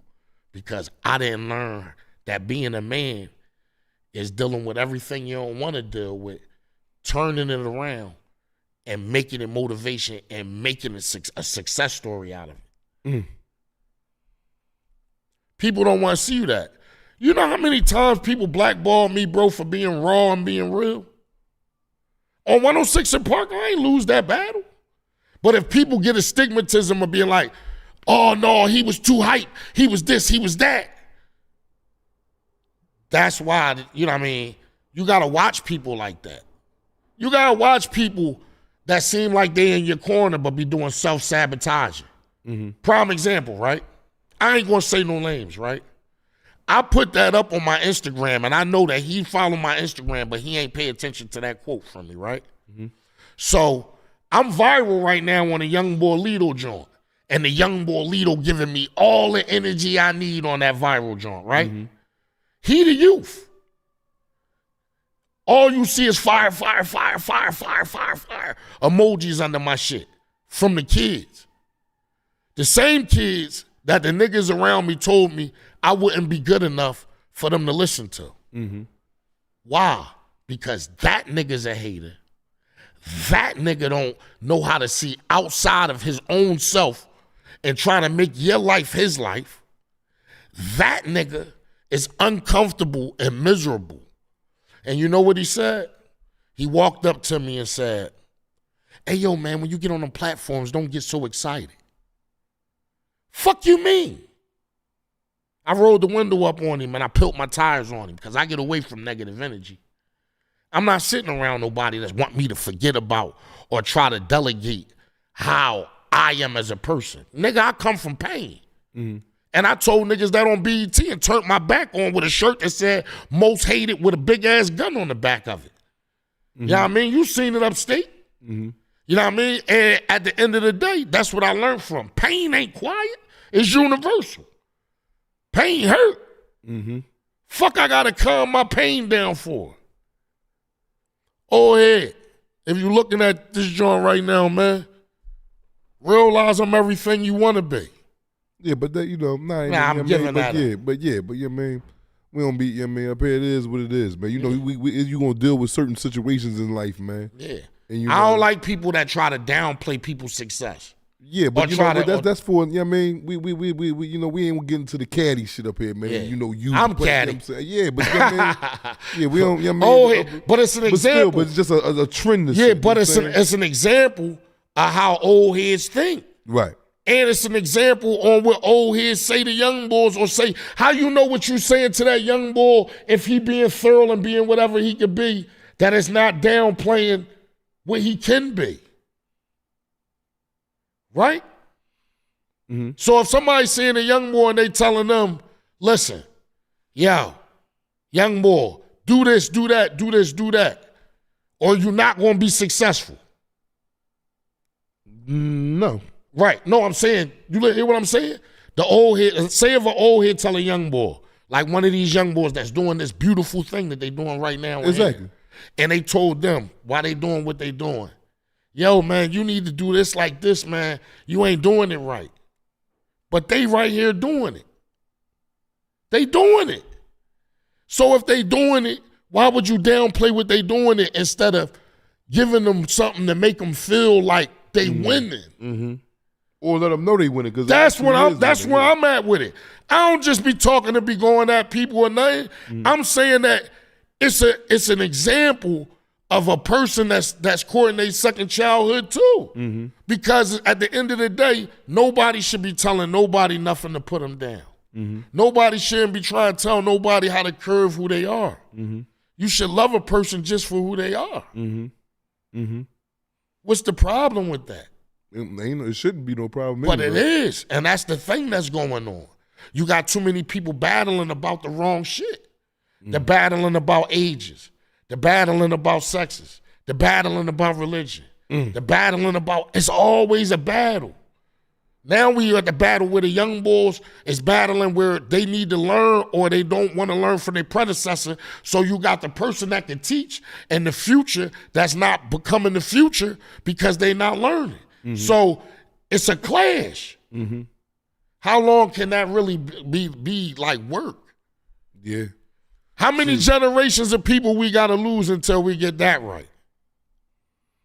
We probably got to lose a lot. I hope we don't have to lose a lot. But if you sit there and be real with yourself, and really, really be like, damn, you be like, yeah. Sometimes it's sacrifice to have better. Right, and sacrifice is love, and that's my whole point. In order, love is sacrifice. For you to do for another person like you do for yourself, and want for your brother like you want for yourself, that's sacrifice. Right. But when you got people, well, not even for yeah. But when you got people that don't want to abide by that, you got people that's just selfish, and when you got people that's just selfish, then that stop people from eating. Mm-hmm. You know what I mean? And that's like a big problem in Philadelphia. You know what I mean? Right. It's like we don't have no unity, and everybody know what the problem is, but don't nobody care about the unity to create something bigger. And that's how we gonna get the growth to be special. Mm-hmm. When we come together. Cause let's start with each one of us individually, though, man. Yeah. Each one of us got to take, and then I think like with the youngins, I think what we talking about now, to see how we getting it. And I ain't saying that we knowing it, people. Yeah. We getting it. Yeah. But can you really get it at a young age? You got to be taught it. Because I think getting it comes with age. Well, would you say that? Not in these days and time. Because look at how advanced they becoming now. Okay, so they got to be hurried up along. Yeah, without nobody, they learning right now. They learning from two examples of two people that come from nothing, that's family that could come up here and have these conversations and then talk to them and look them in, and they can see it. Because at the end of the day, the young boys, that's how they are. You got to show them. You can't just talk that shit. You know what I mean? Mm-hmm. And that's where the other part come in, why they not respecting them other niggas. You know what I mean? Yeah, you right, man. Yeah, we laugh about it, man, but the laughing just is like a serious thing. Yeah, I'm laughing because I've been around my young boys and I know how they felt about people that took advantage when they was wide-eyed and wanted to learn. Mm-hmm. And how they crushed them with their own self-stinginess or however they was as a person when they was making all the sacrifices. Mm-hmm. And them sacrifices, the person that's selfish don't care about. But them sacrifices will help make you be who you is. Yeah. Without them sacrifices, you wouldn't know how to even get there. Right. So that's what I think anyway. Right. So instead of seeing them as a person, they seen them as an object. And young boys only fuck with people that see their real heart, because at the end of the day, they don't really show it to people. What levels you think we could reach? I think like us as a whole, like older dudes, younger dudes, megalithic you levels. Think so? If we was to start figuring it out and getting it and really getting it, I think that what you believe in, you should be ready to die for. And if you believe in, most leaders like Malcolm X, most leaders like Marcus Garvey, they had to believe in what they believed in, and you know what I mean, whatever came with that. It don't always gotta end in death. But at the same time, it take a person to take a chance. How you gonna change lives if you ain't really to risk your own to be able to save them? But you saying if we figured it out, we can reach. Yeah, because if black men come together, it's nothing that we can't do. You know what I mean? It's nothing we can't invent. It's nothing that to build a community. It's nothing. When I come around and I see that restaurant, I've seen a lot of restaurants, but I don't see restaurants standing outside with a bunch of kids, a bunch of wives together, a bunch of people together eating in harmony. Mm-hmm. So for a person to be able to create that at a restaurant, like when I see that atmosphere, yeah, like that's special. You know what I'm saying? You feel the love when you go up and you looking for some food. Not only is you coming to fill your belly, you feeling love and warmth. Yeah, I mean, you know, man, at the end of the day, like, you know what I'm saying? You know what I mean? And, like I was saying, though, like, I wasn't doing the joint to be catty to my old head. I was just saying that when his generation at time, what he was doing, I respected everything about him. I was a student of him, and I'm still a student of him, and still his young boy. Right. But when it's my time, or when I go through what I'm going through, you're not telling me I'm him like I told you was him. Mm-hmm. And that's what I'm saying that we need to do more of for these young boys. Right. Sometimes they need to know when they him. When they doing what they how they know if they winning, if they doing right, when the people that's older than them is too busy hating on them to tell them when they winning or when they doing something right. Mm-hmm. Mm-hmm. Makes all the perfect sense in the world. You know what I'm saying? And you know what I mean? It ain't hard to think of. Yeah, I mean, it ain't. Like, you know what I mean? Just like these people you bringing up here from Tales from like all these different people that's coming up here. It's a lot of diversity. Mm-hmm. You know what I'm saying? And that's good because it teach people a different patterns of life and what people had to follow in order to either be preserved, to make it, or to just be grateful and be here. Mm-hmm. You know what I'm saying? Because at the end of the day, I think everybody that's coming up on this joint probably a little special because it's everybody that been battle tested. Mm-hmm. You know what I mean? Mm-hmm. You know what I'm saying? I remember. And these are the ones that I look for. These are because I've been battle tested. You've been battle. Yeah, I slept in vacant buildings before. Yeah, exactly. I know how to identify and get you to open up because, like Mir said, shout out to Mir, Mr. 215, man. Make sure that y'all tune in Thursday, 6 o'clock, man, 6 p.m. He will be live and direct. Like he said, man.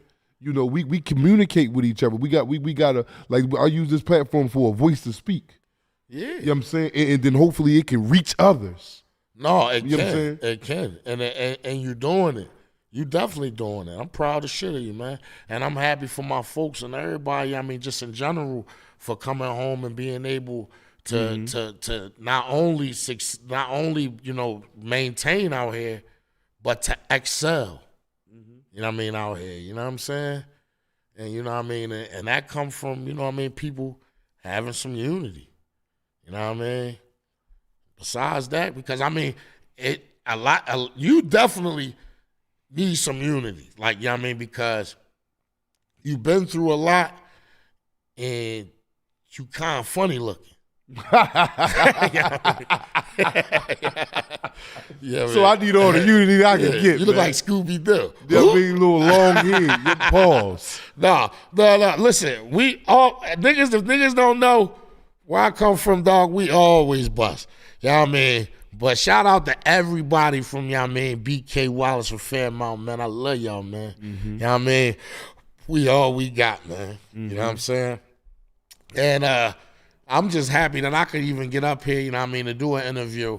You know what I mean? At this scale of my life and at this time of my life to be able to, you know what I mean, see my folks and we could do shit like this, you know what I'm saying? So, and then we gonna give them nothing but the real though, like yeah, for sure. We sitting up here and we not telling you no made up believe stuff or stuff that we think, man. You know, and we older, we made it. Like I'm not saying we made it, but we made it past that, you know, age of trying to get it. We here now. We found out. We arrived. Yeah, man. So now with that knowledge intact, we're up here trying to give it to the people that, you know, that's right there at the age that we should have got it at. Right. At the time, we didn't get it at then. We had to go through a hell of a fire. And when I say hell of a fire to get here, man, from losing friends, man, from having friendship broken and not too much with us as a core group, but to going to prison for decades after decades and, you know, and losing family members upon that and having kids and being estranged from your kids because you go to jail and do 20, 25 years and you leave your son when he won. You know, you come home, he's 27 there. You don't know that. He's a man there. You don't know him, so you lost that too. You got to try to build up a whole relationship with a grown man. He's more so your friend now than your son. Yeah. You know what I'm saying? That's just it. Yeah. You know, and still to be here and have a chance to have a voice to, you know, just talk about it, man. This is something that, you know, it may not change today, tomorrow, next year, 100 years from now. Yeah. But long as the seed is planted, it can grow. And for the ones that do got fathers and got like family and shit like that, like, you know what I'm saying? Because, you know, I wasn't fortunate to have somebody to be like, yo, I'm gonna show you how to ride this bike or shoot this basketball. You know what I mean? But if you do got a father or like a person that taking care of you, like, you know what I'm saying? Appreciate that shit, man. You know what I mean? Be grateful for that, man. And you know, like, you know, women, man, if you got that type of dude that you dealt with that's doing that and then being there for them kids, don't break that bond, man, because that bond you breaking could be a real bad bond you break. And that young boy could go out here and become a savage. You know what I mean? So you know what I mean? That's the women need to hear that, man. Yeah. The women need to hear that. Yeah. You know what I mean? And when you take the father away from them, you demasculate them. You know what I mean? You got him around, and then you know you I mean your son start twerking. You like, get it, stink. No, that ain't cool. You know what I mean? Like, you know what I'm saying? Let him grow to a point where he can make choices. You know what I'm saying? You know, we gotta stop. You know what I mean? Just putting stuff in these kids' minds early. You know what I mean? And just teach them, educate them about life in general. Give them some love first before we put all that grown shit on them. Exactly. You know what I'm That's saying? that's a heavy coat to wear, ain't it? Woo, I'm still wearing that jump. That jump boy about to took me out. Yeah, man. You know what I mean? I think people don't understand that in order for you to live, man, Allah will give you a lot of blessings, man. Yeah. You know what I mean? So, you know, you ain't gotta go out here. Y'all young boys ain't gotta go out here and die fast. Y'all, it ain't nothing wrong if you ain't no killer to be like Trey on Friday or Trey or Boys in the Hood when he was like, yo, pull over. Let me out. Is it anything like for real now that you at this age? Because you know we might have looked at that as wrong as kids. Yeah. And a matter of fact, I looked at it was wrong.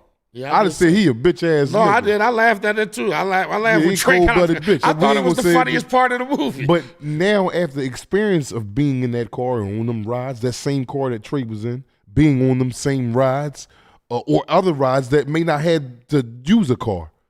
Now at this stage of life, like damn man, it's all right to get out that motherfucking car, man. I mean, how about don't even place yourself in that position? Like, how about that? That's even deeper. I mean, you know, a lot of times, you know what I mean, people just they following a trend. You know what I mean? Like to the point like if you see people and a person hate a person and say he killed a person or whatever, and then he go disrespect him at his grave, that mean you got to do it? No. Right. So what I'm saying is, a lot of times, you know what, the factor of the nigga that be in the mix, the nigga that be in the middle of the two thoughts, that be like, yo, man, you tripping. No, we ain't doing that sucker shit. Or like, yo, like, man, you know what I mean? Mm-hmm. It's, or they can check you for, don't be no hater. Mm-hmm. Like, you know what I mean? Mm-hmm. They gone. So when somebody do some sucker shit now, they even film it or laugh at it. Mm. It ain't nobody to be like, yo, fuck is you doing? Dog, nah, man, that was some nut ass shit, man. Yeah. No, you ain't, man, you better get the fuck, give me this gun, dog. You ain't wasting your life like that. Yeah. They not around. Mm. You know what I mean? Mm-hmm. I remember back when my niggas was getting money and we was around and I started talking some shit like, yo, man, boy on the other block, man, they like, yo, you ain't bothering us, man. And what? Hey, yo, by the way, hey, Shell, man, you know he getting money. You gonna get you some money? Mm-hmm. Like, oh yeah, get some money, man, and beat that nigga and get money, man. Do that. Let's do that. Let's race at this point. Yeah, do that. You know what I mean? We don't want to, because if you sitting around hating on niggas that's getting money, how you gonna sit around your team when they getting money? Mm-hmm. You gonna be the envious nigga like, man, fuck them niggas, man. I'm killing them niggas, man. Because they ain't giving you their plate.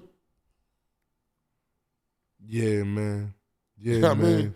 And that shit go on for real. That shit be happening. And niggas don't even be knowing. Like, niggas be killing niggas over a brick that they grew up with and went swimming with since they was kids. Whole family shared their whole life together. Mm-hmm. And over some cocaine, that shit over with. You say it's bad, huh? It's a war. It's over with. It never can be repaired. Mm-hmm.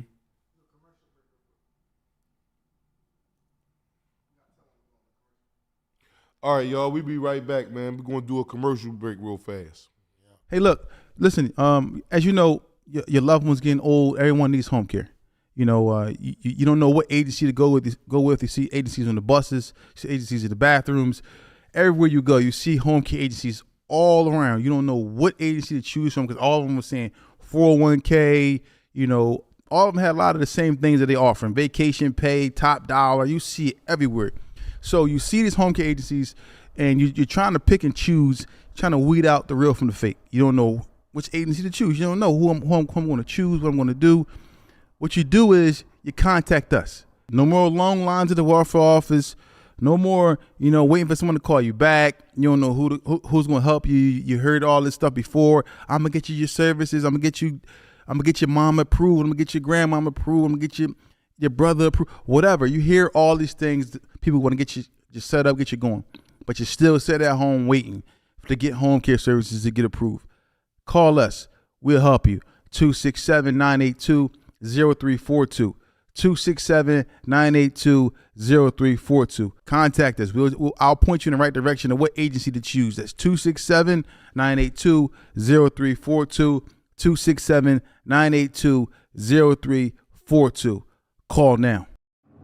I want to thank everybody who's been tuning in to Tales from the Jails. Everyone knows that jail is a serious matter.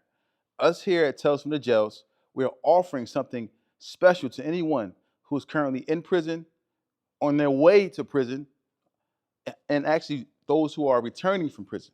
We're offering consultation to anyone who's threatened with prison, in prison, and like I said, and who are coming home from prison. We have Zoom consultations to help you with your prison bid.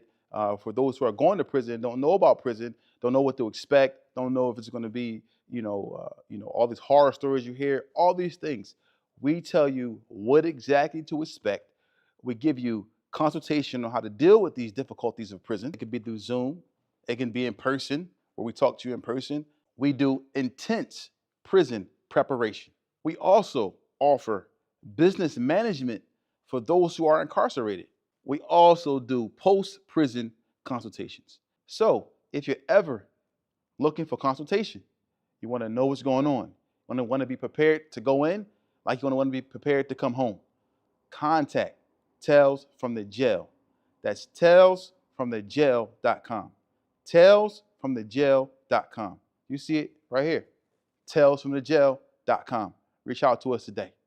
Clothing, cars, whatever you're selling, you have a great idea. You want to put it on our platform. Contact TBISC. Call us now, 267-982-0342. TBISC, the best in sports today. Yeah, man, we back, man. I had to pay the bills, you know how it go. But yeah, man, where we left off at, man, as far as in, us, being able to correct somebody, being around to correct somebody. Yeah. As far as in the dudes that matter. Now, you ain't got to be, but then, a certain person got to be able to take the correcting too, and it go both ways. Oh, for sure. It go both ways. Just because, sure. You checking the person or checking the situation don't mean that's going to turn out the way it's supposed to. Right. Because if the person is wrong, he's supposed to take that into consideration. Like, you know what, I did do this, I did some nut shit or whatever, I'm going to go ahead and stop that. But in order to take them type of actions, you have to listen. Yeah, for sure. To the checking. And a lot of people can't listen, man. Yeah, but see that, and that's why a lot of people don't check no more. That's why you don't have them do like, man, I ain't saying nothing to that young boy. Yeah, man, I can tell you this: once he go against whatever the person did that was telling him the best advice that he could give him,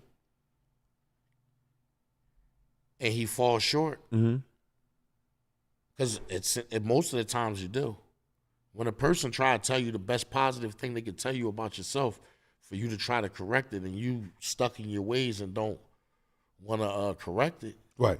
Life corrects you. Exactly. You ain't lied about that, because it's plenty of times I have got, checked about nut shit that I did, and I go ahead like I know it all, get out of here, and boy, life is the best teacher itself.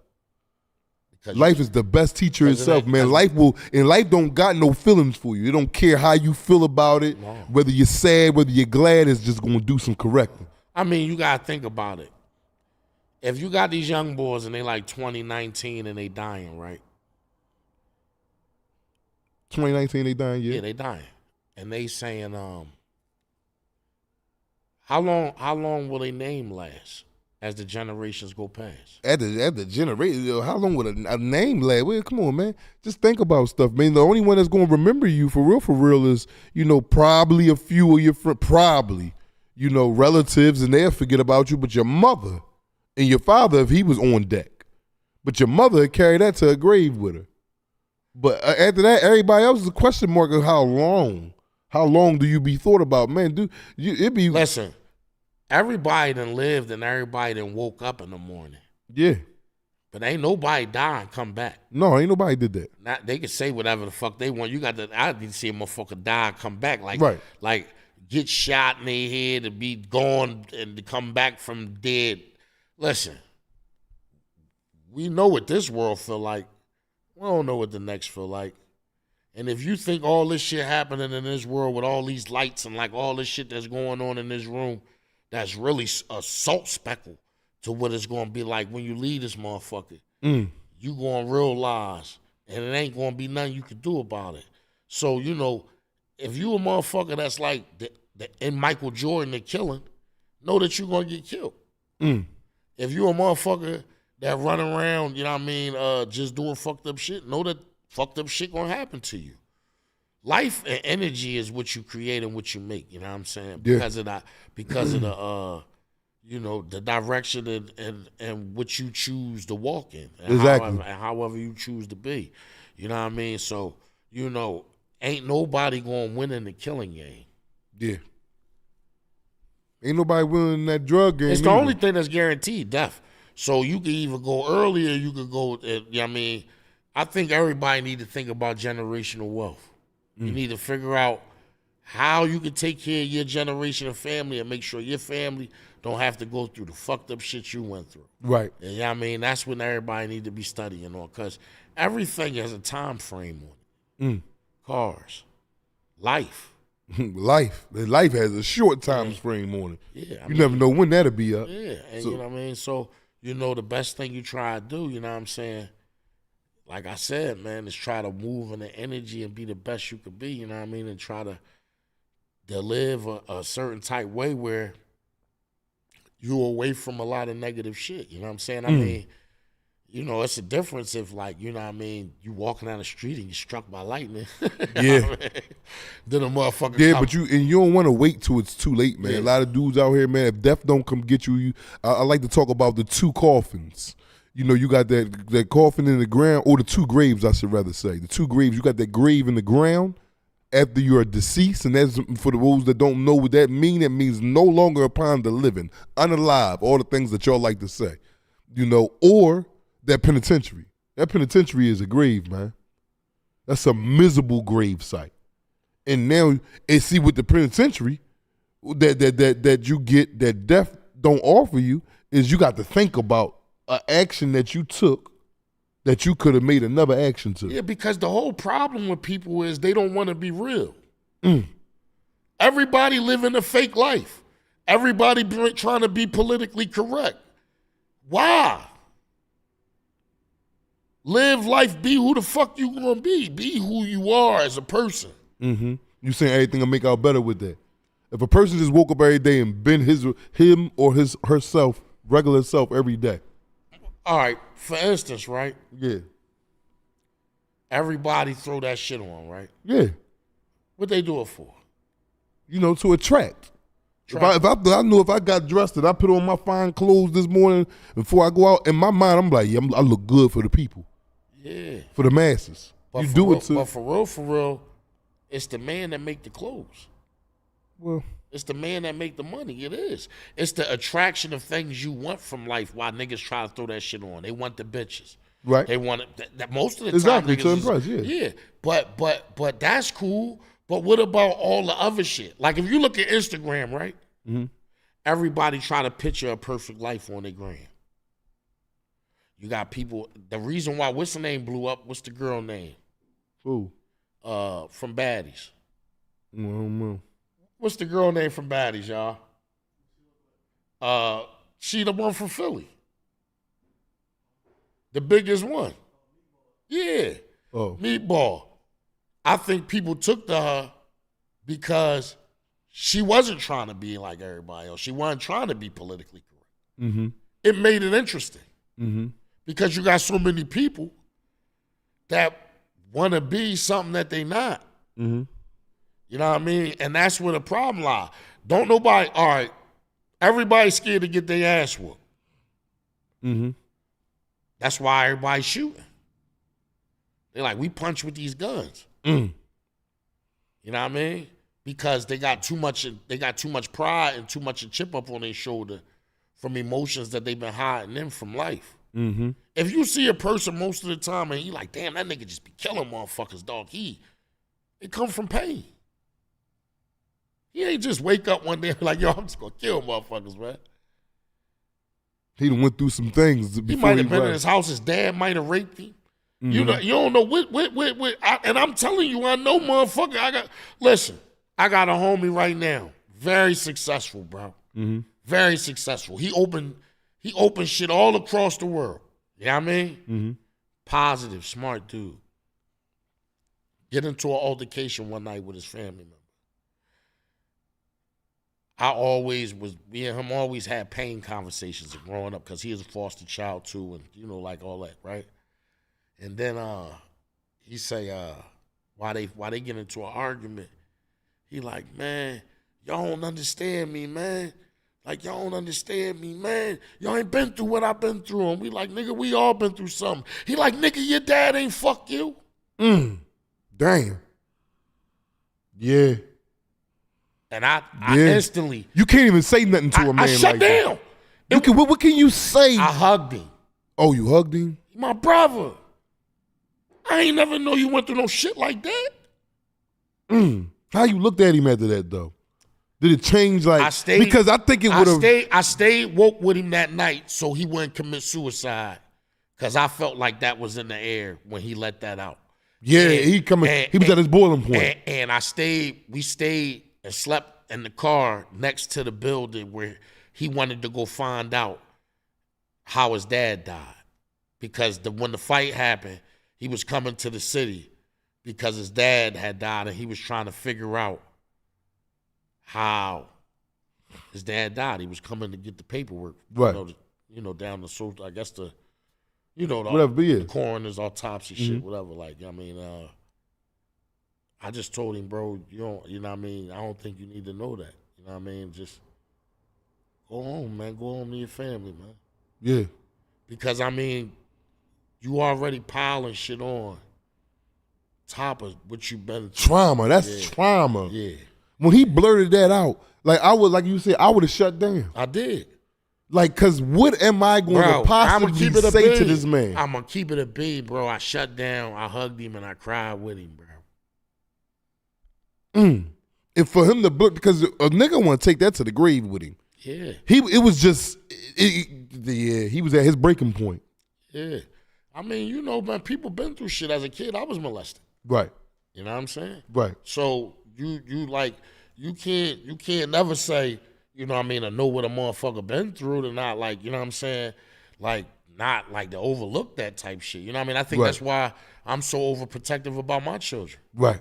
You know what I mean? I'll fight whole families and go out on my shield about them because at the end of the day, I know what it feel like to be a kid without no protection. Mm-hmm. You know what I'm saying? Mm-hmm. So you know what I mean. So you gotta think about the mentality of that. That when they take a young boy youth and take it manhood early when they younger, and they gotta grow up and deal with that type shit and that shit in their brain as a man being constructed into whatever infrastructure that God created for you inside of you or whatever you gonna be as a man, as a person. Right. You gotta walk with that shit. You know what I'm saying? Yeah. So with that being said, like walking with that type shit and all that type shit in their brain and all that, you don't never know. It's just it's a crazy battle, an internal battle, external battle that you dealing with that.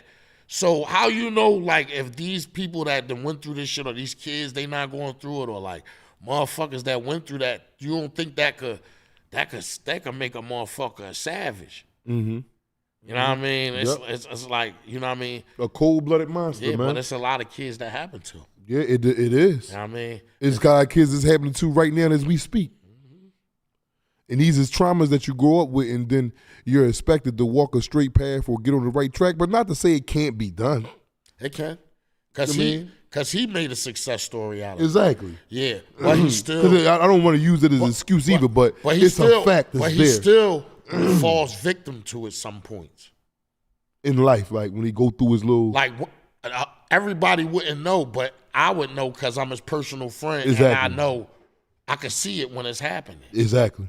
You know what I mean? Exactly, yeah. And if it's not a person around you to be like, yo, you know what I mean? Talk you off the ledge. Yeah. Talk you off the ledge, it can get bad. Yeah. Like, you know what I mean? And I see... And I seen that a lot of time in prison. I know a lot of close personal friends' deepest secrets.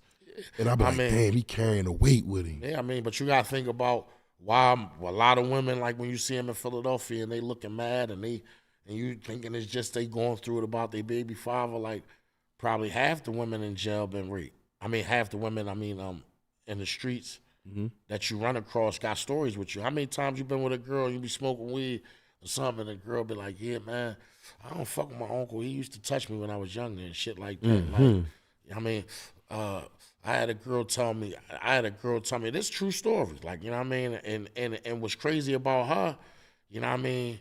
She a life coach. You know what I mean? But, you know, one time, you know what I mean? You know, she was doing something and I was like, yo, man, how you do that? And she be like, man, you know, man, when I was younger, you know what I'm saying? My grandpop used to pour sugar on and shit and make me, you know what I mean? And it became a part of me. So it sounds crazy, but these crazy stories and shit that it's a lot of people walking with them joints. So you don't never know who you talking to, who you underestimating, and who might snap and kill you. That, like, if you got a lot of people walking around with a lot of traumatizing shit going on. And nobody... With battles that they're eternally with silently nobody fighting. To help them. With no voice for them or nothing. You know what I mean? And I ain't gonna lie, that's why when I rap about all that type shit because I want to be the voice for people that don't got one. People that, and I ain't saying just a street voice, I'm saying people across the world voice. Right. You know what I mean? I look at little babies with that skinny as shit body, flies on their face from Africa and feel some type of way, man. You know what I mean? You know what I'm saying? I wasn't, when I say I wasn't really a good hustler, like I couldn't serve pregnant women. Mm-hmm. That wasn't my twist. I couldn't do it. I ain't want that on me. Right. Because I was that little kid who had a crack mother. Mm-hmm. You know what I'm saying? You know what I know mean? exactly what you're saying, man. Yeah. Yeah, and then you know what though? In self too, damn man, when you dealing with that though, but in self you still gotta want that change to be better, man. And then you gotta think about this, man. How many, like, if you a hustler, how many times the people you sold coke to saved your life? Mm-hmm. Like from crazy horrendous shit, or might have just been a warning. Like, yo, the niggas coming around the corner. Mm-hmm. They say it while they coming. Don't even care if they get shot. Yeah. Yo, they coming. Yeah, they will. You know what I mean? So, you know, that just goes to say that at work, everything is a balance. Mm-hmm. You can't look down on people. You know what I mean? I know people that done shot heroin, you know what I mean, and lost limbs from that shit, man. Mm-hmm. You know what I mean? And them same people might have gave me some knowledge that kept me alive. Right. You know what I mean? That's what I'm saying. Like, you just don't know when a law gonna come, or God, because, you know, I say a law, but, you know, some people believe in, they call it God. So you never know when, you know, a law of God is speaking through people or doing something that's going to teach you something, because, like, the worst thing that happened to me really was the best thing. Right. Mm-hmm. But it overall made you better. But it was the worst thing. So it was like bittersweet. Yeah, it was bittersweet. I didn't even know they had a name for this shit. Like, you know what I mean? Yep, yep. Because when it's dark, you know, it's a difference from when you in the streets and it's dark outside and you got people around you. But it's a whole difference when you just trapped in the dark and it ain't nobody with you. Mm-hmm. Mm-hmm. And you gotta find your way out. No help. Yeah, through your own heart. Mm-hmm. You got to build yourself up to do that. Yeah, man. You got to figure it out. Yeah. And see. All by yourself. Yeah, man. So if you got that took me, I'm in my 40s. So if it took me that amount of time to get to it, hopefully what I'm saying and what you saying up here and what people it can help somebody at an earlier stage. Yeah, exactly. Because I don't think we knew we was going to survive to be able to be here to have it. Mm-hmm. So we got it, like old heads and certain people, we got to get this shit out to the youngins while we here. Mm-hmm. Because you can't give it to them when you gone. Yeah. Yeah, man, get your questions ready, y'all. We ready to come to an end, man. Again, I apologize about yesterday, man. Due to that call, man, we had to take care of some business. But we right back at y'all, man. We're going to try to be here, start going live on the weekends, too, for y'all, man. It's a lot of information. It's a lot of awareing that I want to do at an alarming rate for y'all, man. Thank y'all for tuning in today, man. But get y'all questions together, man. If y'all got any jail questions, if you think you know a method to fixing something that could be implemented and I could speak up over here or ask Shell any questions, man, holler at us, man. You got about 5 minutes to get your questions together, man. I'm going to read them all. Yep. Yeah, run ahead. First of all, I want to thank everybody for tuning in to Tales from the Jail. I have a special announcement. Hey, look, listen, as you know, your loved one's getting old. Everyone needs home care. You know, you don't know what agency to go with. You see agencies on the buses, you see agencies in the bathrooms. Everywhere you go, you see home care agencies all around. You don't know what agency to choose from because all of them were saying 401k, you know, all of them had a lot of the same things that they offer. Vacation pay, top dollar. You see it everywhere. So you see these home care agencies and you're trying to pick and choose, trying to weed out the real from the fake. You don't know which agency to choose. You don't know who I'm going to choose, what I'm going to do. What you do is you contact us. No more long lines at the welfare office. No more, waiting for someone to call you back. You don't know who's going to help you. You heard all this stuff before. I'm going to get you your services. I'm going to get your mom approved. I'm going to get your grandmama approved. I'm going to get your brother approved. Whatever. You hear all these things. People want to get you set up, get you going. But you're still sitting at home waiting to get home care services to get approved. Call us. We'll help you. 267-982-0342. 267-982-0342. Contact us. I'll point you in the right direction of what agency to choose. That's 267-982-0342. All right, y'all. Yeah, man. Get y'all's questions together, man. Questions that y'all might got for either myself or Shell right here, man. Y'all can we can get the answer. Yeah, your questions, and if man. anybody, like, if they seen me, like, I seen one of the questions, the boy was like, I seen boy down Mill Creek Tavern. Yeah, definitely. Because I'm from the Too Raw for the Streets era too. So shout out to Reed Dollars, R.J. Payne, and all of them. I mean, we all was the Philly versus Harrisburg, New York, and a lot of people don't realize that was reality TV first. Oh yeah. Yeah. Okay. Because in the DVD era, it caught everybody at their moment. It wasn't no cops there, wasn't nobody there to say it. It was the streets. Yeah, exactly. Eminem put that on Rap God. Yeah. So that means while he was walking them 8 miles, he was looking at us. Exactly. You know what I mean? So, shout out that, because a lot of people from that era still can rap.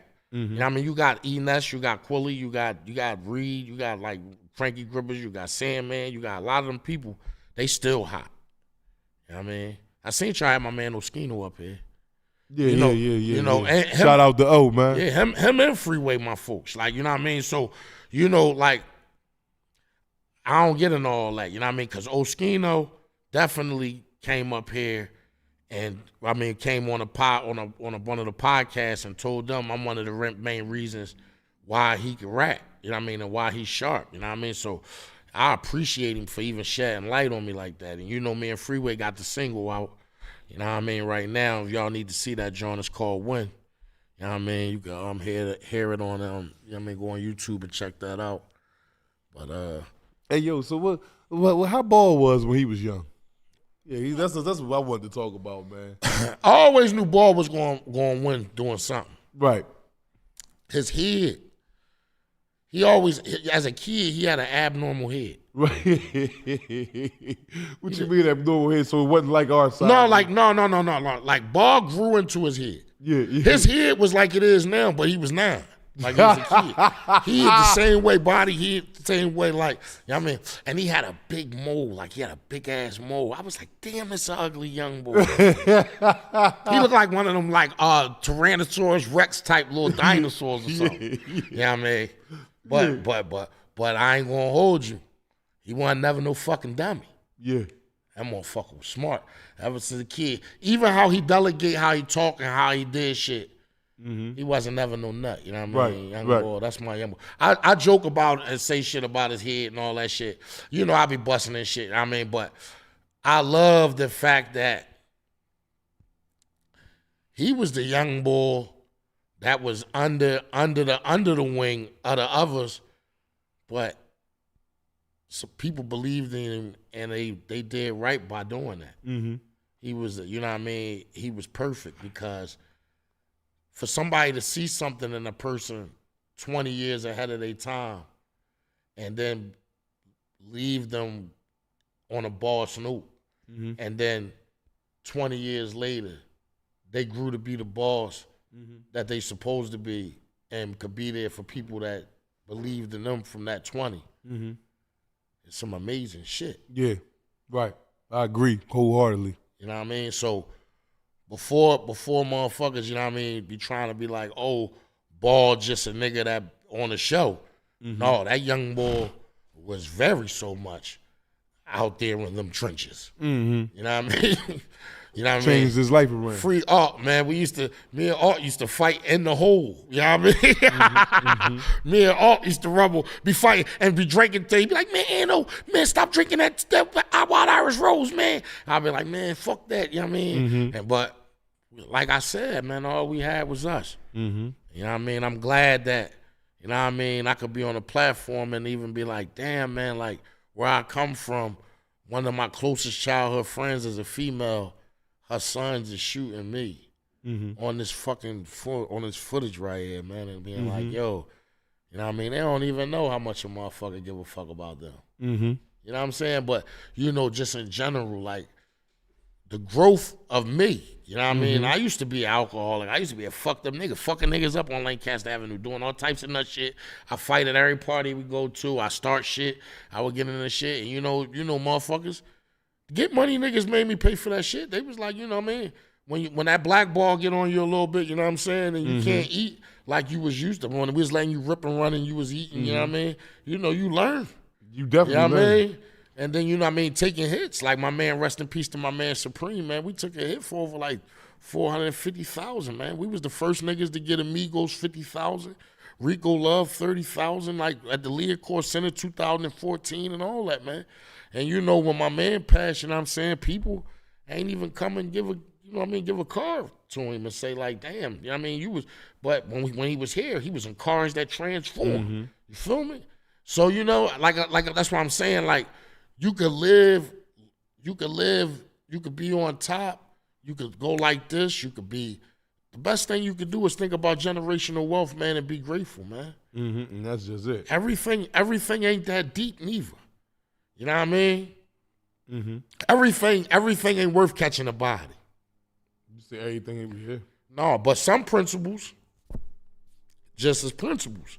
And I understand that because I might be older, and yeah, I'm a thinker. But we live in a treacherous world, so I'm always remain dangerous. And that's just gonna be real with me, with myself. Because I seen people on the outlook of when they don't take care of themselves, or when they don't protect themselves, or when they did let their guard down, and when they did stop being dangerous. I seen with the outcome of people that, because in this day and age in Philadelphia, I don't know about everywhere else, the wolves is out. All right, well, let me get back to these questions real fast. Somebody want to say, my son told me the reason he was in a dark place was because of the abuse from my baby dad. Let's piggyback off what you were saying. People go through trauma things. Yeah. And from my baby dad, excuse me. Sad. I didn't know until he got locked up. Yeah, so man. the son finally came to her and told her, like, yeah, because he put the fear of God in him. The not talk to no parents or nothing. See, you know what I mean? He controlled the narrative of young boy life. Damn, of his life. Yeah, and he probably, and that's not his dad. No, that's not his dad. But his dad probably did her in jail, so he wasn't there to protect him. Or did be. And that's even worse. Yeah. You know what I mean? Yeah. Yeah. We got a question here that said, if you have a woman that's not from the streets, but you are, what can you instill in her so she understands that you're not trying to be controlling, but trying to keep her safe when you are not around? On how you deliver it. I'm married to a nerd. My wife is not a street person. She graduated criminal law at 21, some shit like that. Like, I mean, she only 33. She's a private investigator for older people and all that. Like, you feel what I'm saying? So my ghetto shit,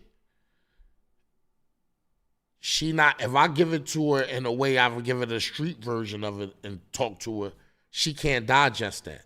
You got to be able to deliver it to her in a way that she could digest it. Right. Take her out. Take her in an environment where that's subtle and feeding her and treating her good. Right. And then talk to her about which the do's and don'ts. So she understand that I got a man that do this and he also knowledgeable on what he teaching me. Maybe I do need to listen. And that question was from JR.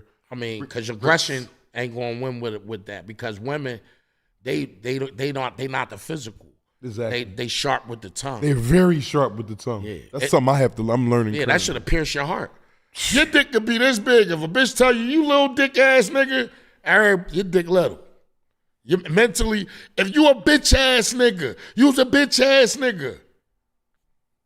Yeah. You know what I mean? Girls got a way of saying things. That'll make you crumble. Yeah, because you make yourself vulnerable. For real, if you reverse the reversals, men way more emotional because of what we go through as black men than women are. They just show they feeling, so you think they weaker. But you gotta also think of, they make the decision about life and death with ease. They be like, am I gonna have a baby or not? Or I might die having it. Okay, let me get something to eat. Yeah. That's a crazy decision though. You get the, yeah. Yeah, I mean, if you think about it, look how comfortable they be with that decision. But niggas be emotional all the time. You right. You right. You know what I mean? You right. This question from Just Quan. If your BM want to get back with you, but she burnt out and unfaithful, should you sacrifice for your child or just co-parent with a clear understanding? Well, first of all, if she shot out and that the being a co-parent ain't gonna work, because if a person is a co-parent and he's civil and she uncivil, how we gonna match that? But at the same time, if you do want to be a family, you gotta sit down with them and put the time in and tell her and teach her how to get right so she can learn. Because at the same time, women can help men be men, but a man definitely can raise a woman with growth if he doing the manly things he need to do. But it ain't supposed to be easy. It's going to take time. You can't at the snap of a finger change a person. You got to get to the root of the problem in order to make it be substantial for living for your children. Because you ain't doing it for her. You doing it to get her right, to build your children. But if she can't get right and you can't get it right, you need to go be the man you need to be, get your children so she could get right, or whatever her life is, and let, you know what I mean, it doesn't affect the child. The child definitely always need to be with the parent who's thinking and doing the right thing for that child upbringing. You know what I mean? So, you know, at that too, you gotta be and being a good parent don't always mean doing what you think the world like. You gotta do what you think is the right thing for them to grow. Like if you know when she drank, she fucked the baby up, then you know not to have her to fuck over there. You know what I mean? Because she ain't stopped drinking. You know what I mean? Exactly. You know what I'm saying? I know exactly what you mean. I got that problem. I got a baby mom that she's still trying to take me to child support for kids I took care of, and they grown. They grown as shit. Calling me like, yo, Pop, I got you. Why you taking me to court? You a bum. But if it was the other way around, and I ain't have a job, and I wasn't doing what I'm supposed to do, they'll knock me upside my head. Yes, they will. Yes, they will. You know what I mean? And then, you know, with these women, they don't understand that when you do that to a black man, it's not the same as like when it happened to, I'm just sorry, it ain't the same as like it happened to another race. Black people get thrown under the bus with that child support situation. Yeah. What? It's niggas right now that's at work, that's just working, that not go to jail.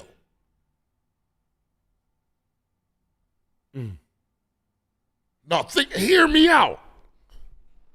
Doing a job they fucking hate to do. Barely paying their bills. And then got to get a whole other half to a girl that's going to promote fuck you to your child. That's heavy. That's heavy, bro. And then they going to go get drunk off your money, party, twerk their ass and tell their girlfriends and the niggas that know you because they probably fucking them how they got you. So be mindful with your wife. That's the key and point. The only one you supposed to wife is the one that love you like a king when you ain't got nothing. The one that love you like a king when you at your worst. That's the one you marry. She seen the real you. Now everything you built for us. That make y'all a power couple from struggle. My wife made me a better person. I ain't perfect. But as a man, and as knowing what my duties is as a man, and what my and how to handle my business, and And things that you don't know as a man, don't deal with pride. Let her know, I don't know this. All my life, I dealt with rubber band money. I ain't never dealt with credit. So I had to learn how to do credit. My wife knew credit. I had to sit down with her and understand it. That's what we need to do. Learn from each other. Everybody be worried about all the other shit, how fat her ass is, how good the pussy is, and how good, and you know, all this and all that. That shit irrelevant. You're right, man. You're right. I got another question for you. From this is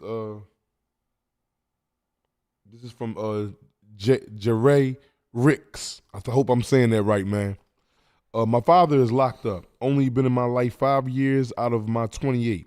I love him and will never stop. My mother is telling me to cut that tie because that side of my family is always asking for money. Any advice? He basically saying that I love my pop. He been locked up since such and such time. My mom telling me to cut that tie with him because the father's family is always asking for money. Yeah, and see, that's where, like I was saying about like pain and like people going through shit, like, you know what I mean, and not might understand what they promoting. Like, all right, first of all, why would any amount of money have anything to do with a child in the relationship between a father? And he locked up. He already kicked. He already down.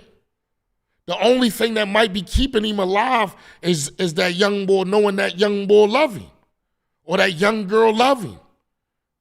That might be the only thing. A letter from a phone conversation might be the only thing that's not breaking that nigga in jail.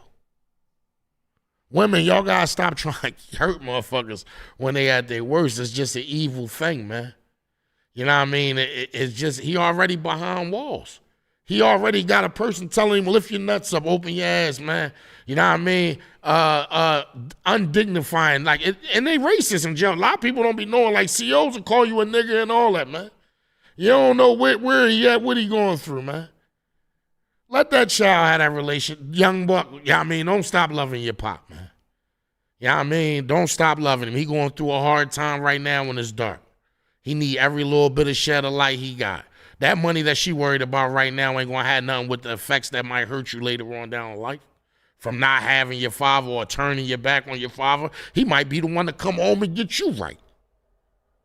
I just watched niggas come home from doing 20 years and excel past niggas that been out here the whole 20 years and was out here before then.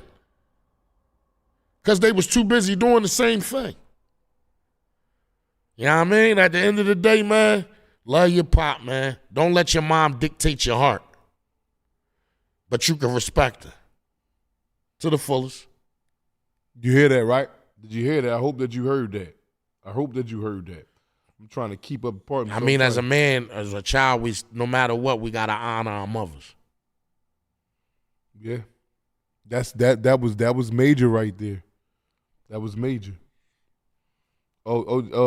J. Ray, yeah, man. Thank you, man. Thank you for stopping and listening in to for us to be up here to tell you or give our advice. We're not telling anybody anything. We're just giving you a perspective from our point of views of going through the ring. No, man. I mean, you know, at the end of the day, man, like these people that's reaching out is because they had these feelings held in, and people be wanting to, they don't have no way to vent.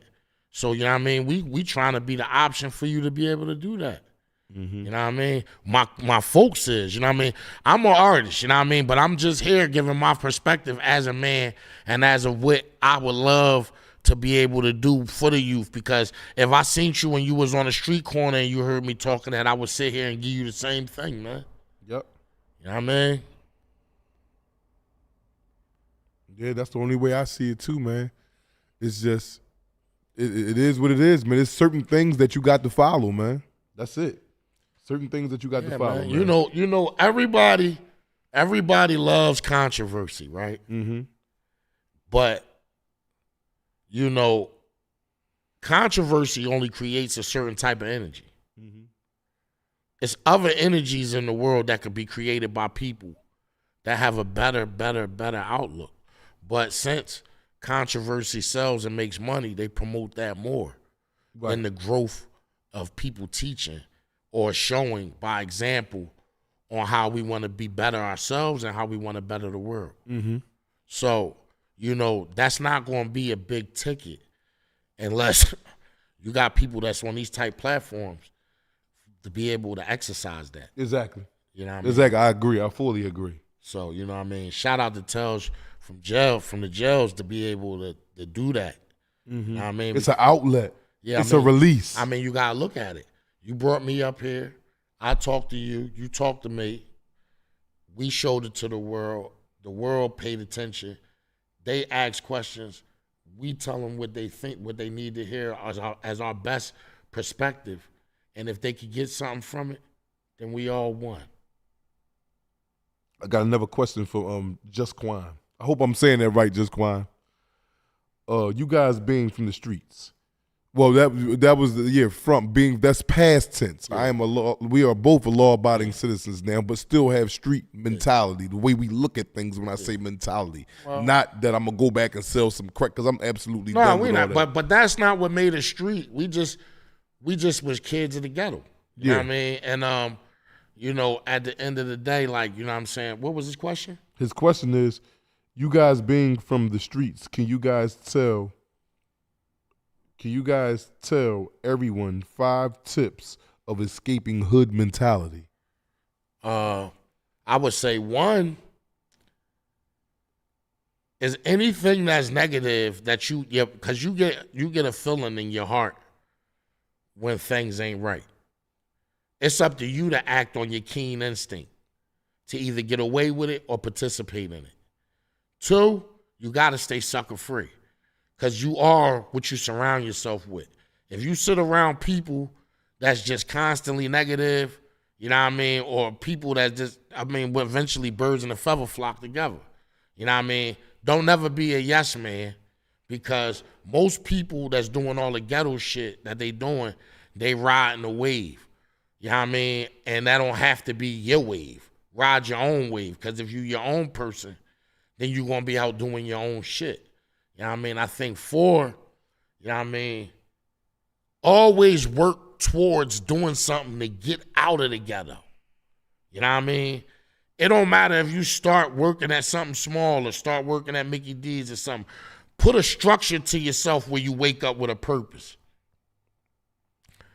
5, I would say, don't let nobody influence you but the positive people in your life. And use those positive people to be the example for you to build structure of who you gonna be, and get away from the ghetto people and the ghetto mentalities, because a lot of people become comfortable with what they got. Like, some people just be like, all right, I drink, I smoke, I'm going to just do this for the rest of my life. When we know that it totally can't go like that. So a lot of people that stuck in the ghetto or stuck in the hood is because they didn't know how to think outside the box. You know what I mean? Mm-hmm. But my man Crump said, don't be a follower. Yeah, don't be a follower. Melvin Overton said, how do you explain to your family members that the long stretch upstate to you, you just come home from doing something to you mentally and emotionally? I really don't like being around people. Oh, it made him the seclusion made him an introvert. Yeah. I mean, sometimes that's not really a bad thing. But he's saying, how do you explain it to people? Like, you gotta let them know. You gotta let it, because when you excuse me, when you talking to your folks, this is another thing when I said about person being honest and like stripping themselves down to the bone. For your family, you should be able to do that, and you gotta let them know, like, yo, what I went through in jail and the things that I seen and how I seen people turn on people, how I seen people forget about me, and how I seen people, you know, just blatantly didn't care about me losing time out of my life. Right. Made me not really care so much socially about what everybody else is doing. Mm-hmm. I don't think that's a bad thing. I think it's just an aware thing. Mm-hmm. just tell people like, listen, I love y'all dearly, but people, crowds, and things like that from being in jail made me post-traumatic stress. Like it made me feel caged in, trapped, and I like to have my space so I can feel free. It's nothing to no one else, but please respect me and my opinion and my perspective on how I am as a person, because I'm the one that did the time. Nobody that ain't do the time should be trying to tell him how to not to be and all that. He know what he need to go through to control whatever he holding back or whatever type things that he had in his mental before it about to go in his bag. Because a nigga that did a lot of time, you don't want them to go in their bag, because that bag gonna be real animalistic, and that bag ain't gonna make them be able to feel like. You gotta let a person adjust to be able to function in society. You know what I mean? That's like taking somebody out of jail for the crime that they did, and then sit them right back in front of them to do it again. You know what I mean? Mark Carter said to you, he said, your transparency speaks volumes. Alhamdulillah, this show was necessary. Appreciate the wisdom. You know what I'm saying? Man. I'm getting ready to wrap it up, man. You know, he said that's my man Slide out the shot, Slaughter Bay from South Philly. He said Slaughter said the same thing that you basically talked about. He had a party for his birthday and didn't even go to his own party because he wanted to be to himself. Yeah, I mean, you know, you gotta understand that with jail, what y'all went through, like people that did a lot of time, like sat in there. It's not only a lot of time, it's concentrated time. It's constant, yeah. So you had to basically free your mind in a place that wanna break you. Ain't that crazy? Yeah, that's crazy. Like, how can you even begin to even break this down? Because of slavery. Like, I'm talking about just to make the person that's watching that probably never even been to jail. See what you said? You said you had to free your mind in a controlled environment that's basically meant to discipline you and break you. Yeah. And at the same time, enslave you. Enslave you. Because if you think about it, in any jails that's upstate, they all make something, whether it's TVs, whether it's leather boots, whether it's and it's privately owned. It's slavery. It's just a different version of it. But all of that is made to break you, and it's made to study us. You know what I mean? Yeah, you know, we ready to close out in a minute, man. Before I ask you to give the audience again all the whereabouts and how to find you and contact you, all your info. Right. We up here, we put a lot of real life funny stuff, not no comic stuff that we done made up. It's be, sometimes a lot of stuff we say be dead serious, but it just turns out to be funny at the same time. But Ball had just texted just now and asked me to ask you, he would like for you to take off your hat so the audience can see if, your hairline was where it was supposed to be at. Oh no, I'm bald. Okay. Okay, so is that why you bald? Because this was bald. No. Take off his. He said, ask Ano to take off his hat to show how close his hairline would definitely. Yeah. Hey, listen. Hey, Ball. I'm gonna let you live today on your own show, because Ano get crazy with this, especially your head, because. Your head, if they ever was to nickname you, we'd call you Two Brains. Two Brains. Because they look like God took two brains and stuffed it in your motherfucking head. But at the end of the day, I love you, Cannon. And I appreciate you having me on your show, man, and coming up here, because I know you was trying to come up here when I was up here. But, I'm like extremely happy. And, definitely, man. Tales from the Jails is all that, Cannon. Tell them where to find you at, Ano. People trying to check in on your platforms, man. You can find me on YouTube, Shelliano CEO. You can find me on Instagram, Shelliano CEO _ the legend, or the legendary, Shelliano the legend. You can find me on Block Knowledge. TV, you know what I mean, Block Knowledge YouTube channel, you know what I mean, I got a lot of videos up all over YouTube. You could Google me, you could Wikipedia me, you could do everything, you know what I mean, I got videos up there from 106 in Park. I'm viral right now on Lito's Takeover File joint. I'm always mention that because I was happy that the young boy stepped up for a nigga when a lot of people be hating and you can see me on Tales from the Jail, you know what I mean? You know what I mean? Heavy I'm at a theater you know what I near mean? you. You know what I mean? And I got a whole lot more to offer, man. I got a project dropping called My Own Lane. I got a new, you know what I mean, single out with Freeway, you know what I mean, called One, you know what I mean? And I got another project dropping called Man vs. the Machine, and another project coming out with my man Go, that's Sandman, and me and Sandman doing from the Re-Up Gang, called the Brotherhood. So it's just a lot going on. I just been touching on these platforms. I got something on Roman Favorite Rapper joint, you know what I mean? You know what I mean? I'm about to shout out the Untold Stories. I'm definitely gonna link up with him. You know what I mean? And I'm just trying to touch these platforms and get an honest me. If it could be music, if it could be me just giving positive words, if it's just me just answering questions like what people ask, and if for people that believe in me and know me from the BET days and 106 in Park or Too Raw for the Streets, you know what I mean? Stay focused, man. I got a lot to offer.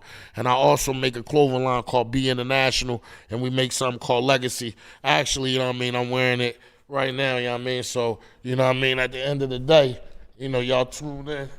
Y'all get a picture of this legacy shit, you know what I mean? It's definitely around, you know what I mean? Did they get it? All right, cool. Yeah, but shout out the Bucks. Shout out to my guy Bucci, man. Shout out to my guy Quay, man. Shout out to Glockaware, like I said, man. Shout out to Sandman. Shout out to my children and my wife and everybody, you know what I mean, that helped me be the best person that I could be, and people that love me unconditionally. Shout out to the man called Lux. I love you, all Ed. You know what I mean? And you know what I mean? Shout out to my brother, Big Homie, man, and all my folks, man, on Mantua, BK and Wallace, Fairmount, Parish, Reno, and the world, and everybody that appreciate me uptown, you know what I mean, off 65th, 12th, Kamak, all that, you know what I mean, Old York, everybody that's around up there, you know what I mean, Freeway, man, for giving me the chance. You know, when I did that joint with Freeway, I ain't paid for nothing. You know, he paid for the studio time, paid for me to get everything, and, you know what I mean, treated me like a king when he ain't have to, you know what I mean? I respect you for that, Cannon, you know what I mean? Nothing but love for you, nothing but love for O, nothing but love for everybody in the city, man. Let's try to unite and make ourselves better, man. And stay tuned, man. I got way more to offer, man. Shelliano, man. Lost legend, man. You know what I mean? I'm around. All right, man. That's it. That's a wrap for that, man. Tales from the Jails. First of all, I want to thank everybody who's been tuning in to Tales from the Jails.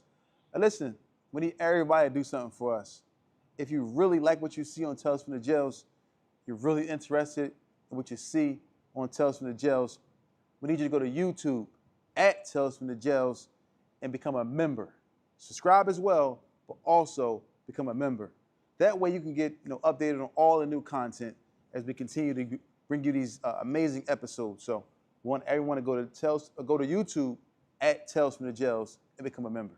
As y'all heard him, go to YouTube at Tales from the Jails and become a member. We got an array of content that's coming out that you will be thoroughly entertained by. As you can see by the content that's previously been released, you're entertained by. It's only gonna get better. I'm telling you, there is only up to go. And we wanna thank y'all for rocking with us, man, and listening to the awareness that we're bringing about prison life. So go to where again, bro? Go to YouTube at Tales from the Jails and become a member. YouTube.